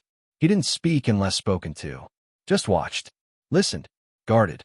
In the dimming hours before dawn, he finally knelt beside the spiral and pressed his palm into the soil. Slowly, as if with great effort, he closed his eyes and began humming. Not the eerie hum they had heard during the awakening. A different one, low, peaceful, ancient, the kind of sound that came before words were born. The villagers gathered closer, quieting. One by one, they joined in, not perfectly, not harmonized, but together. And from their hums, words slowly returned. Not songs, not chants, just memories spoken like prayer. My mother's hands smelled like rosemary. The snow fell the night my brother was born. There used to be a bird that nested in the chapel's roof. The spiral glowed brighter with each voice. And in that light, something began to grow. A vine. No, something older. A root. It curled up from the spiral's center, slow and steady, twisting toward the sky. It shimmered faintly, like memory given shape. The first one stepped back, allowing it to rise. "This," he said, "is the binding root. A gift from the spiral. A record that cannot be broken, unless you choose to forget it." It reached waist height before stopping. Its bark shimmered with soft golden light, and its leaves were small, spiraled like the symbol carved into every part of Growit. This was not a tree meant to give shade or fruit. This was a tree of remembrance. The villagers stared in awe. "Will it protect us?" someone asked. The first one shook his head. "Not by itself. Nothing is immune to forgetting. But it will remind you. And sometimes that's enough." And then he looked to the stars. "I must return now." The villagers rose. "No," Tom said. "Stay. We still have questions. We need to learn more." The first one smiled, but it was sad. "You have all you need. You just don't know it yet." The child who had spoken to him earlier stepped forward and reached for his hand. "Will you come back?" He nodded slowly. "When I'm remembered." With that, he walked into the spiral, placing one hand on the lantern. The spiral flared softly, then dimmed, and he was gone. The square was quiet for a long time. Only the sound of the crackling fires remained. Then someone said, "We need to write it down." Dozens of heads turned. He continued. "Everything. Tonight. What happened? What we saw. What we felt. Before we forget even a little." There was agreement, soft and immediate. People rose, gathering parchment, coal, bark, even carving into stone. That documented not just the events of the night, but each other, names, stories, lives. They didn't know what to call what had happened, but they didn't need a title. The spiral would be enough. And so Grawa changed. The spiral remained at the center of the village. The lantern stayed always lit. The root tree grew slowly, but never stopped. Each year, it was marked with the names of those who passed and those who were born. Memory became sacred. Not ceremony, but truth. People no longer feared forgetting, because they knew how to remember. And though the black spiral never returned, they would sometimes feel a shiver in the air, a cold moment between breaths. And when they did, they'd gather at the spiral and sit beside the tree, not out of fear, but to speak the names again, to anchor them, to keep the shape. Because in that small village, once nearly erased by its own past, they had learned the oldest truth of all. You are not truly lost, so long as someone remembers. The seasons passed slowly in Grawood, each one etched into the bark of the memory tree with quiet care. The villagers no longer waited for signs of danger. They focused on preserving, on recording, on remembering. Children grew up knowing the stories, not from books alone, but from the way people spoke, with weight, with meaning. Even the smallest tale was treated like a thread in something larger. Life went on, gentle and full, and though the memory of the black spiral still lingered like a bruise beneath the surface, most believed the worst had passed. But Tom never stopped watching the sky. He had grown since that night. Taller, quieter. He rarely spoke about what he saw in the spiral's light, not even to those closest to him. He tended to the root tree more than anyone, often found whispering to it at dusk, as if the bark might answer back. And each time a new name was added to the spiral stone, he stayed behind after the others had left, just listening. One late autumn evening, as the sun dipped and the tree glowed with that familiar golden sheen, Tom noticed something strange. The lantern, Laura's lantern, had dimmed. Not gone out, just dimmed, as though something had drained a little of its warmth. He reached for it. His fingers brushed the handle, and the air shifted. Not cold, not loud, but wrong, a stillness too perfect, like the pause before a breath that never comes. He stepped back, heart quickening. Then, softly, the spiral hummed. It hadn't done that in years. Tom called out to the others. One by one, they gathered. The elders, the children, the record keepers, even the doubters, all stood around the spiral as it lit again, not wildly, but with a steady pulse. Something had returned. At first, they feared the black spiral, the watchers, the shadows. But no one came from the forest. No spiral appeared in the sky. It was the tree this time. A crack had formed in its bark, not large, but deep, at the center of the spiral carved in its trunk. Tom stepped closer and touched it. The moment his palm pressed against the mark, he saw, not in the way one sees with eyes, but in that deeper, older way. The spiral spoke to him again, not with words, with weight, with presence. And what he saw made him stagger, because it wasn't the black spiral returning. It was Laura, or what remained of her. She had not simply become memory. She had become part of the structure, woven into the spiral itself, holding its shape, guarding its center. And something was wrong with it. A small tear, a weakening thread, non-attack, a consequence. For the spiral had grown with every story, every memory added to its shape. But it had not been balanced. The more the villagers remembered, the more weight it carried. The first one hadn't warned them of this, not because he didn't care, but because even he didn't know. Laura had taken the burden herself, and now she was breaking. Tom felt his knees. She's not gone, he whispered. She's trapped. Gasps spread through the crowd. Some didn't believe. Others stepped back in fear. But Tom stood, suddenly certain. She gave herself to hold the spiral open, to let us remember. But we filled it too much. We've never let anything go. The people were quiet, and then one woman, an old weaver, spoke up. Then maybe we must give back. The idea landed like thunder in the silence. Not to forget, but to release. To choose which stories belonged to the village, and which ones had finished their work. The spiral was not meant to hold everything forever. only what mattered now. And so, they began again, not by telling stories, but by letting some of them end. Gently, they wrote down the stories they could release. The ones whose pain no longer guided them. The ones whose meaning had faded with time. They didn't burn them. They buried them beneath the spiral, returning them to the earth. And with each release, the spiral hummed deeper, fuller, more stable. Then came the final offering. Tom brought the memory of the night Laura vanished. He knelt before the spiral and whispered her name, not in grief, but in gratitude. And with that, the lantern flared one last time. The crack in the memory tree sealed itself slowly. A single golden leaf fell from its highest branch and landed in the spiral. And in that quiet, a voice came, not loud, not from the sky, but from within.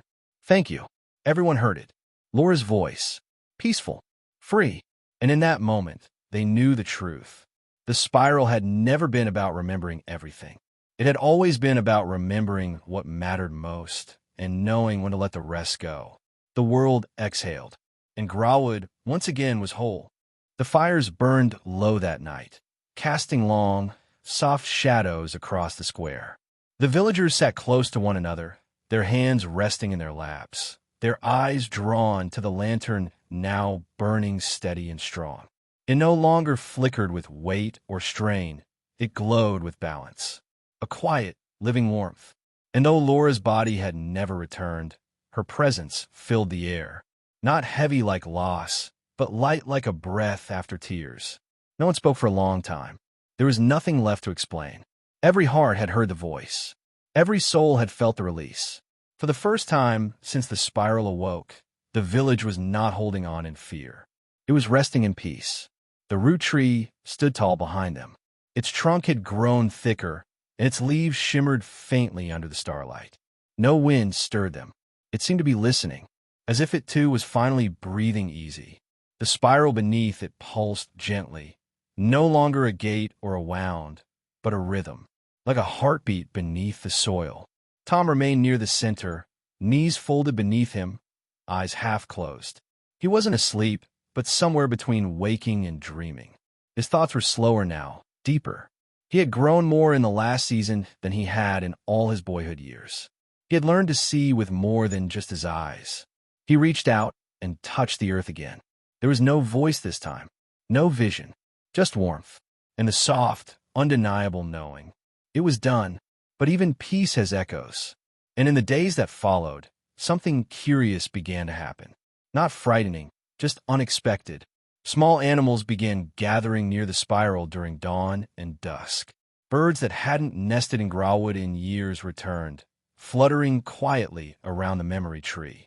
The chapel's broken bell, untouched since the long night, began to chime once every few days, on its own, always at twilight, when the light dipped just low enough for the stars to be noticed but not yet seen. It wasn't haunting. It was gentle, as if the village had become part of something larger now, tuned to a deeper rhythm. People said the spiral was still awake, but not watching.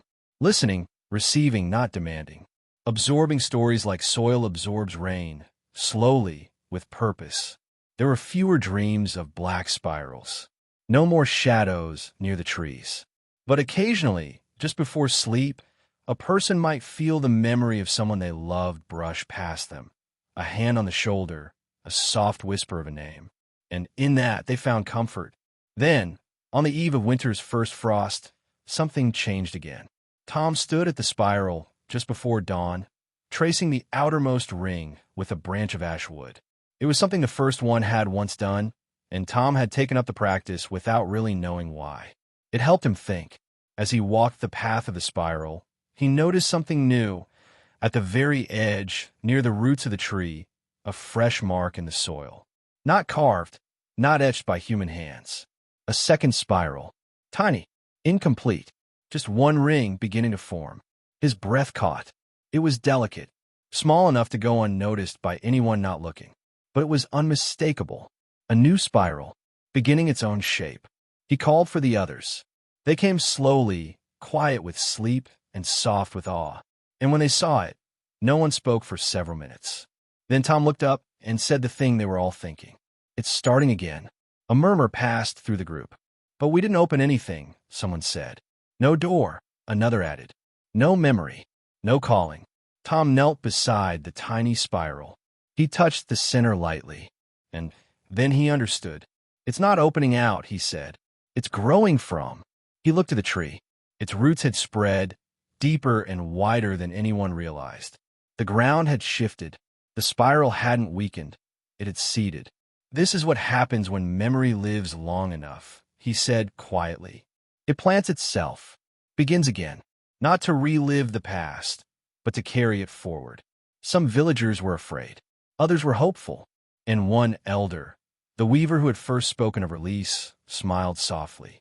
Then perhaps it's time we teach the new stories. And so they began again, not with fear, not with mystery, but with intention. They carved the new spiral slowly, respectfully. Children helped press their fingers into the soil, creating soft ridges in the growing shape. Elders added stories from the past, but wove them with lessons for the present. The root tree, once silent, began to sway ever so gently, as if in approval. They didn't know what the new spiral would become. They didn't need to. It wasn't meant to hold what was forgotten. It was meant to hold what would be remembered. Years passed. Grauwood remained quiet, still nestled at the forest's edge, still watching the stars. But the village had changed. People came from other towns, not because they heard of danger, but because they heard of peace. They sat near the spiral. Some told stories. Others listened. All left feeling lighter. No one fully understood what had happened there. Only that the world was different after it. And perhaps, in some small, spiral-shaped way, it was better. The memory tree grew taller each year. And in spring, golden leaves would fall. Not dead, not dying, but as invitations. To remember, to release, to begin again. Spring drifted softly into Grauwood that year, like a song returning after silence. The first flowers pushed through frost without fear. Birds nested earlier than usual, and the mornings smelled of sweet bark and sun-warmed moss. Everything in the village felt gentle, as if time itself had slowed down to listen. There were no more spiral storms, no more dark sky, just the spiral, steady and quiet, and the people who had learned how to live beside it. By now, the second spiral had grown larger. It wasn't as wide as the first, nor as deep, but its lines were sharper, more intentional. It didn't hum with memory the way the original did. Instead, it breathed. When people walked near it, they didn't feel the past pressing down. They felt a pull toward the future. The villagers took notice. They stopped calling it the second spiral. It had earned its own name. They simply called it Hope. Tom had become its quiet caretaker, though he never said the title aloud. He had no desire to be anyone's leader, and he didn't speak much in gatherings anymore. But whenever someone came to the Hope Spiral with a story to share, he was always there, listening. The tradition had changed, too. The first spiral, the one where Laura's lantern still glowed, was now reserved for stories that had already shaped the village. Things to be remembered forever. It was treated like a foundation. But Hope? Hope was for new stories, unfinished, untested, unpolished. Children brought their daydreams. Elders shared visions they'd held for decades. Travelers whispered fears and wrote names they wanted to forget but couldn't. People sang beside it, cried beside it, forgave each other beside it. And sometimes they just sat in silence. Hope had become a place where memory wasn't just preserved, it was created. But not everything stayed peaceful. One morning, as the mist was lifting from the trees, Tom noticed a strange mark etched near the edge of Hope. It wasn't like the soft spirals or storylines people had added before. This one was jagged, almost angry. It dug deep into the soil, sharp and uneven, like something had clawed through the earth instead of drawing in it. He didn't speak of it right away. Instead, he watched. Over the next few weeks, more marks appeared, always just at the edge, always different. Some looked like scratches, others like symbols no one recognized. They didn't pulse or hum or shine like the other spirals, but they carried something unsettling, a feeling faint but undeniable, like standing in a room where someone had just shouted and left. He finally brought it up in the village gathering. I think someone, or something, is trying to speak through the soil," he said, kneeling beside the largest of the new marks. "But it isn't like the spirals. It doesn't come from remembering. It feels like regret." Someone finished for him. An old man nodded slowly. "There's a weight to it, like words never spoken but still waiting." Others began murmuring. Some remembered dreams, faint and flickering, of voices whispering in tones that didn't belong to anyone they knew. Others said they had felt drawn to the edge of the forest in recent weeks, pulled by something they couldn't name. Tom studied the strange lines again. What if we're not the only ones with memory? The idea hung in the air, heavy as a rain cloud before the break. What if the land remembers too? Silence. Then a child, no older than 6, raised her hand. If the ground remembers, maybe it wants to tell us something. Maybe it's lonely. No one laughed, not even the elders, because the idea didn't sound foolish. It sounded true. And so, as they had always done, the villagers listened. They didn't try to erase the marks or fear them. Instead, they began writing beside them. Not over, not around, asterisk with asterisk. They laid their hands in the dirt, spoke quietly, offered stories not just from memory, but from feeling. They told the earth what they regretted, what they never said, what they never dared to dream. And the strangest thing happened. The marks stopped growing, and slowly they softened. The sharp edges began to round. The soil stopped cracking. In some places, tiny green sprouts appeared near the newest markings, signs of healing, not decay. The villagers understood then. It wasn't a warning. It was a wound. Hope had drawn more than joy. It had drawn truth, and some of that truth hurt. But that didn't mean it was dangerous. It just meant it needed to be heard. So they gave it space. A new circle formed, just beyond the edge of hope, smaller, quieter, where no story was too raw or too ugly. They named it Echo, a place not for perfect words, but for the ones that still trembled, the ones that hadn't found their end yet. And this, too, became part of the village. Grauwood didn't become famous. It didn't grow large or loud, but it became known, whispered about in far-off towns, spoken of in songs that drifted across rivers and fields. Travelers still came. Not many, just enough. And when they did, they were always welcome. They'd sit beside the spirals and ask the same question. Which one should I speak into? And someone would always answer, tell us your story. We'll know where it belongs. Because the people of Grauwood had learned that memory isn't about holding on forever or letting go too soon. It's about knowing when to listen. And so they did. And somewhere, deep beneath the soil, the land listened too. The days grew longer again, and the grass around the spirals turned thick and green, soft enough for children to lie on and trace the curves of memory with their fingers. In the distance, the river sang its usual quiet song, threading through the trees like it always had. But even that sound felt fuller somehow, more connected to the rhythm that now defined Grauwood. Echo had grown faster than anyone expected. What began as a bare patch of dirt with strange marks had become a space of deep stillness and reverence. People didn't go there to speak right away. They went to sit, to listen, sometimes for hours. It wasn't like the Hope Spiral where stories were shared aloud or sung around lanterns. In Echo, silence was part of the story. No one planned it that way. It simply happened. One afternoon, Tom returned from his walk to the forest edge with his notebook under his arm, a book now thick with decades of entries. His hair had gone gray at the temples, and his steps had grown slower, but his mind was still sharp. He noticed a young boy sitting alone in Echo's outer ring, staring into the soil like he expected it to blink. Tom approached gently, sat beside him without a word. After a while, the boy spoke. "Do you think he hears me?" Tom smiled faintly, looking at the boy's bare hands resting on the earth. "What did you say to it?" "I didn't say anything. I just felt it, like I wanted to say something, but didn't know what the words were." Tom nodded. "Then you said exactly what it needed to hear." The boy glanced up, confused. "But I didn't say anything." "Feelings," Tom said softly, "are stories that haven't learned their language yet. The land understands." The boy looked down again, then slowly leaned forward, pressing his forehead to the soil. Tom didn't interrupt. He only stayed beside him. That night, Tom added a new page to his notebook. It wasn't a memory or a legend. It was just a single sentence. Asterisk. Echo is not for the words we speak. It's for the ones that speak through us when we have no words at all. Asterisk. That page would later be carved in stone and placed at Echo's edge. The seasons turned as they always did, but the spirals changed in their own quiet ways. Hope began to stretch further outward, spiraling in softer curves, welcoming travelers and strangers with gentle energy. People who had never known Grawood still felt like they belonged when they stepped into its pattern.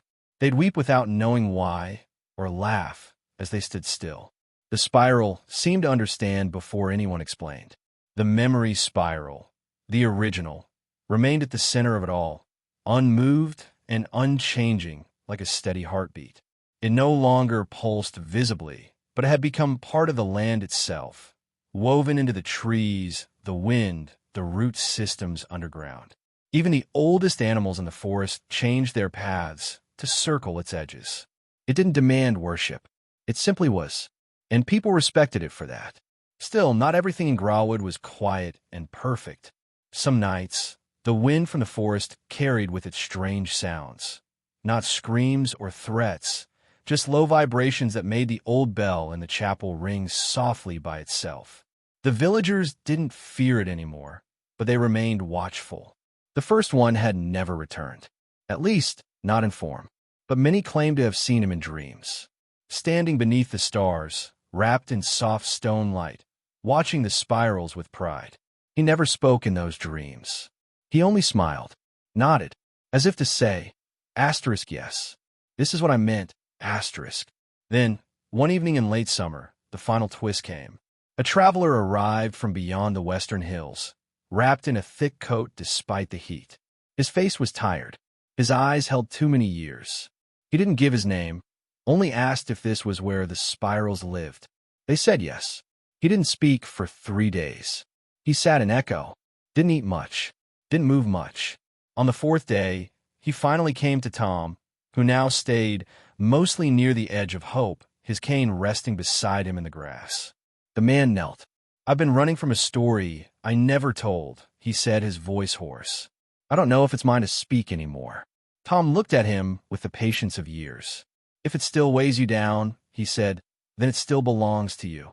The traveler stared at the sky, which was a strange blue that day, streaked with gold as the sun began to dip. He took a breath, then spoke. A long story, a painful one, about a betrayal, a choice he couldn't undo, about a child he'd left behind and never tried to find, about a place he'd once burned, thinking he could forget it existed if he destroyed it. Tom said nothing. When the man was done, he wept, not loudly, but with the kind of sorrow that leaves a person lighter once it's gone. I thought I didn't deserve peace, the man whispered. You don't earn peace, Tom replied. You choose it. The man left a few days later, but where he'd sat in Echo, a new spiral had begun to form, not drawn by hand, grown delicately by the grass itself. The blades curled into shape, soft green lines forming a new beginning. It was the first spiral not made by people. The villagers were stunned when they found it. The land, it seemed, had begun to tell stories of its own. And maybe that was the last lesson.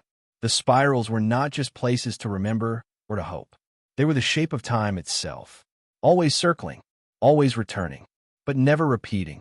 And somewhere in the wind, just as night fell, the spiral trees whispered their quiet truth. What we remember remembers us too. Years passed, and the spirals in Grawood continued to evolve, not just in shape, but in meaning.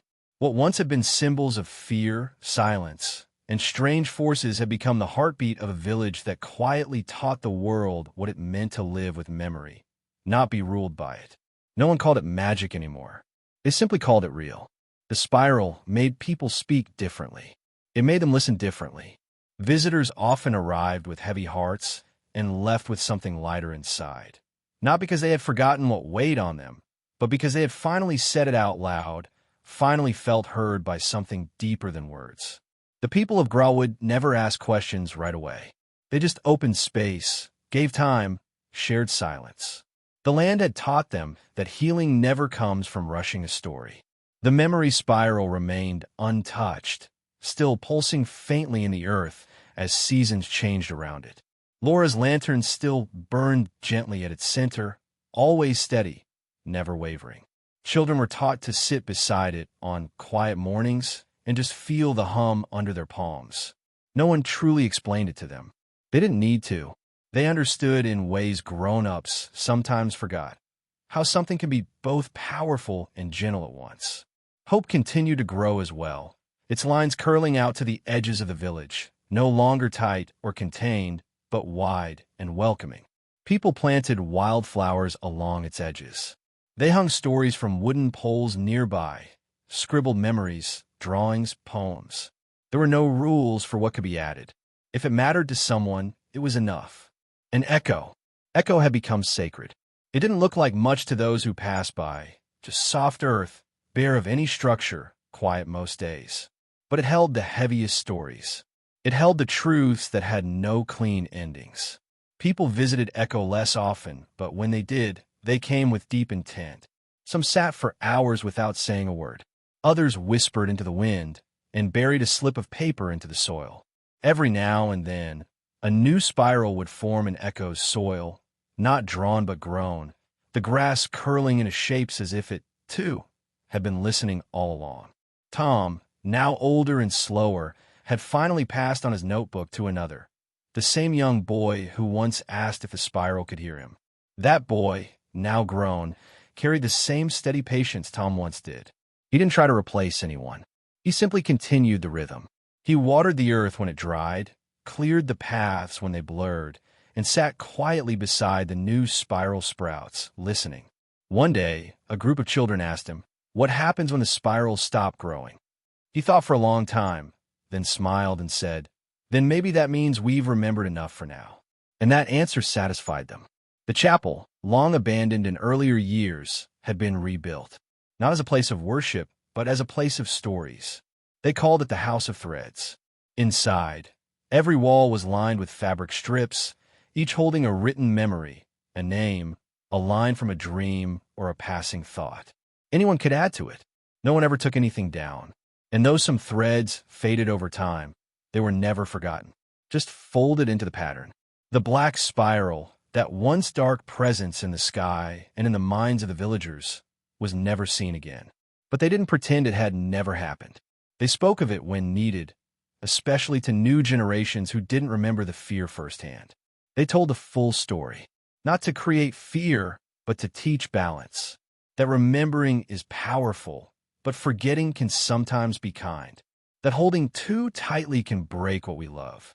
And that silence doesn't always mean peace. It can also be a wound. People who lived in Growwood didn't think of themselves as special, but the world started thinking of them that way. Quietly, the village became a place known for healing, even though no one ever said that word out loud. Travelers came not seeking answers, but presence. They came to feel grounded, to sit in a place where memory and land and time moved together in a circle, not a line. In the end, it wasn't the spiral's power that changed everything. It was the people who learned how to live with it. They didn't try to control it or explain it away. They simply respected it, trusted it, and allowed it to guide them, not with force, but with rhythm. In the very last pages of Tom's old notebook, in handwriting worn with age, he had once written, "Asterisk the spiral doesn't begin where we think it does, and it never really ends. It just turns, slow and patient, waiting for us to walk with it. Not ahead, not behind, just beside, asterisk." On a warm evening in late summer, the village gathered under the memory tree. Lanterns hung from every branch, glowing like stars caught in leaves. The spirals shimmered beneath the dusk sky. No one gave a speech. No ceremony marked the moment. They simply sat together, hand in silence. And as the stars rose, a soft wind moved through the spirals, not cold, not loud, just enough to carry the smell of earth and wildflower, just enough to feel like someone breathing beside you, reminding you that you were never alone. The spirals remained, and so did the stories.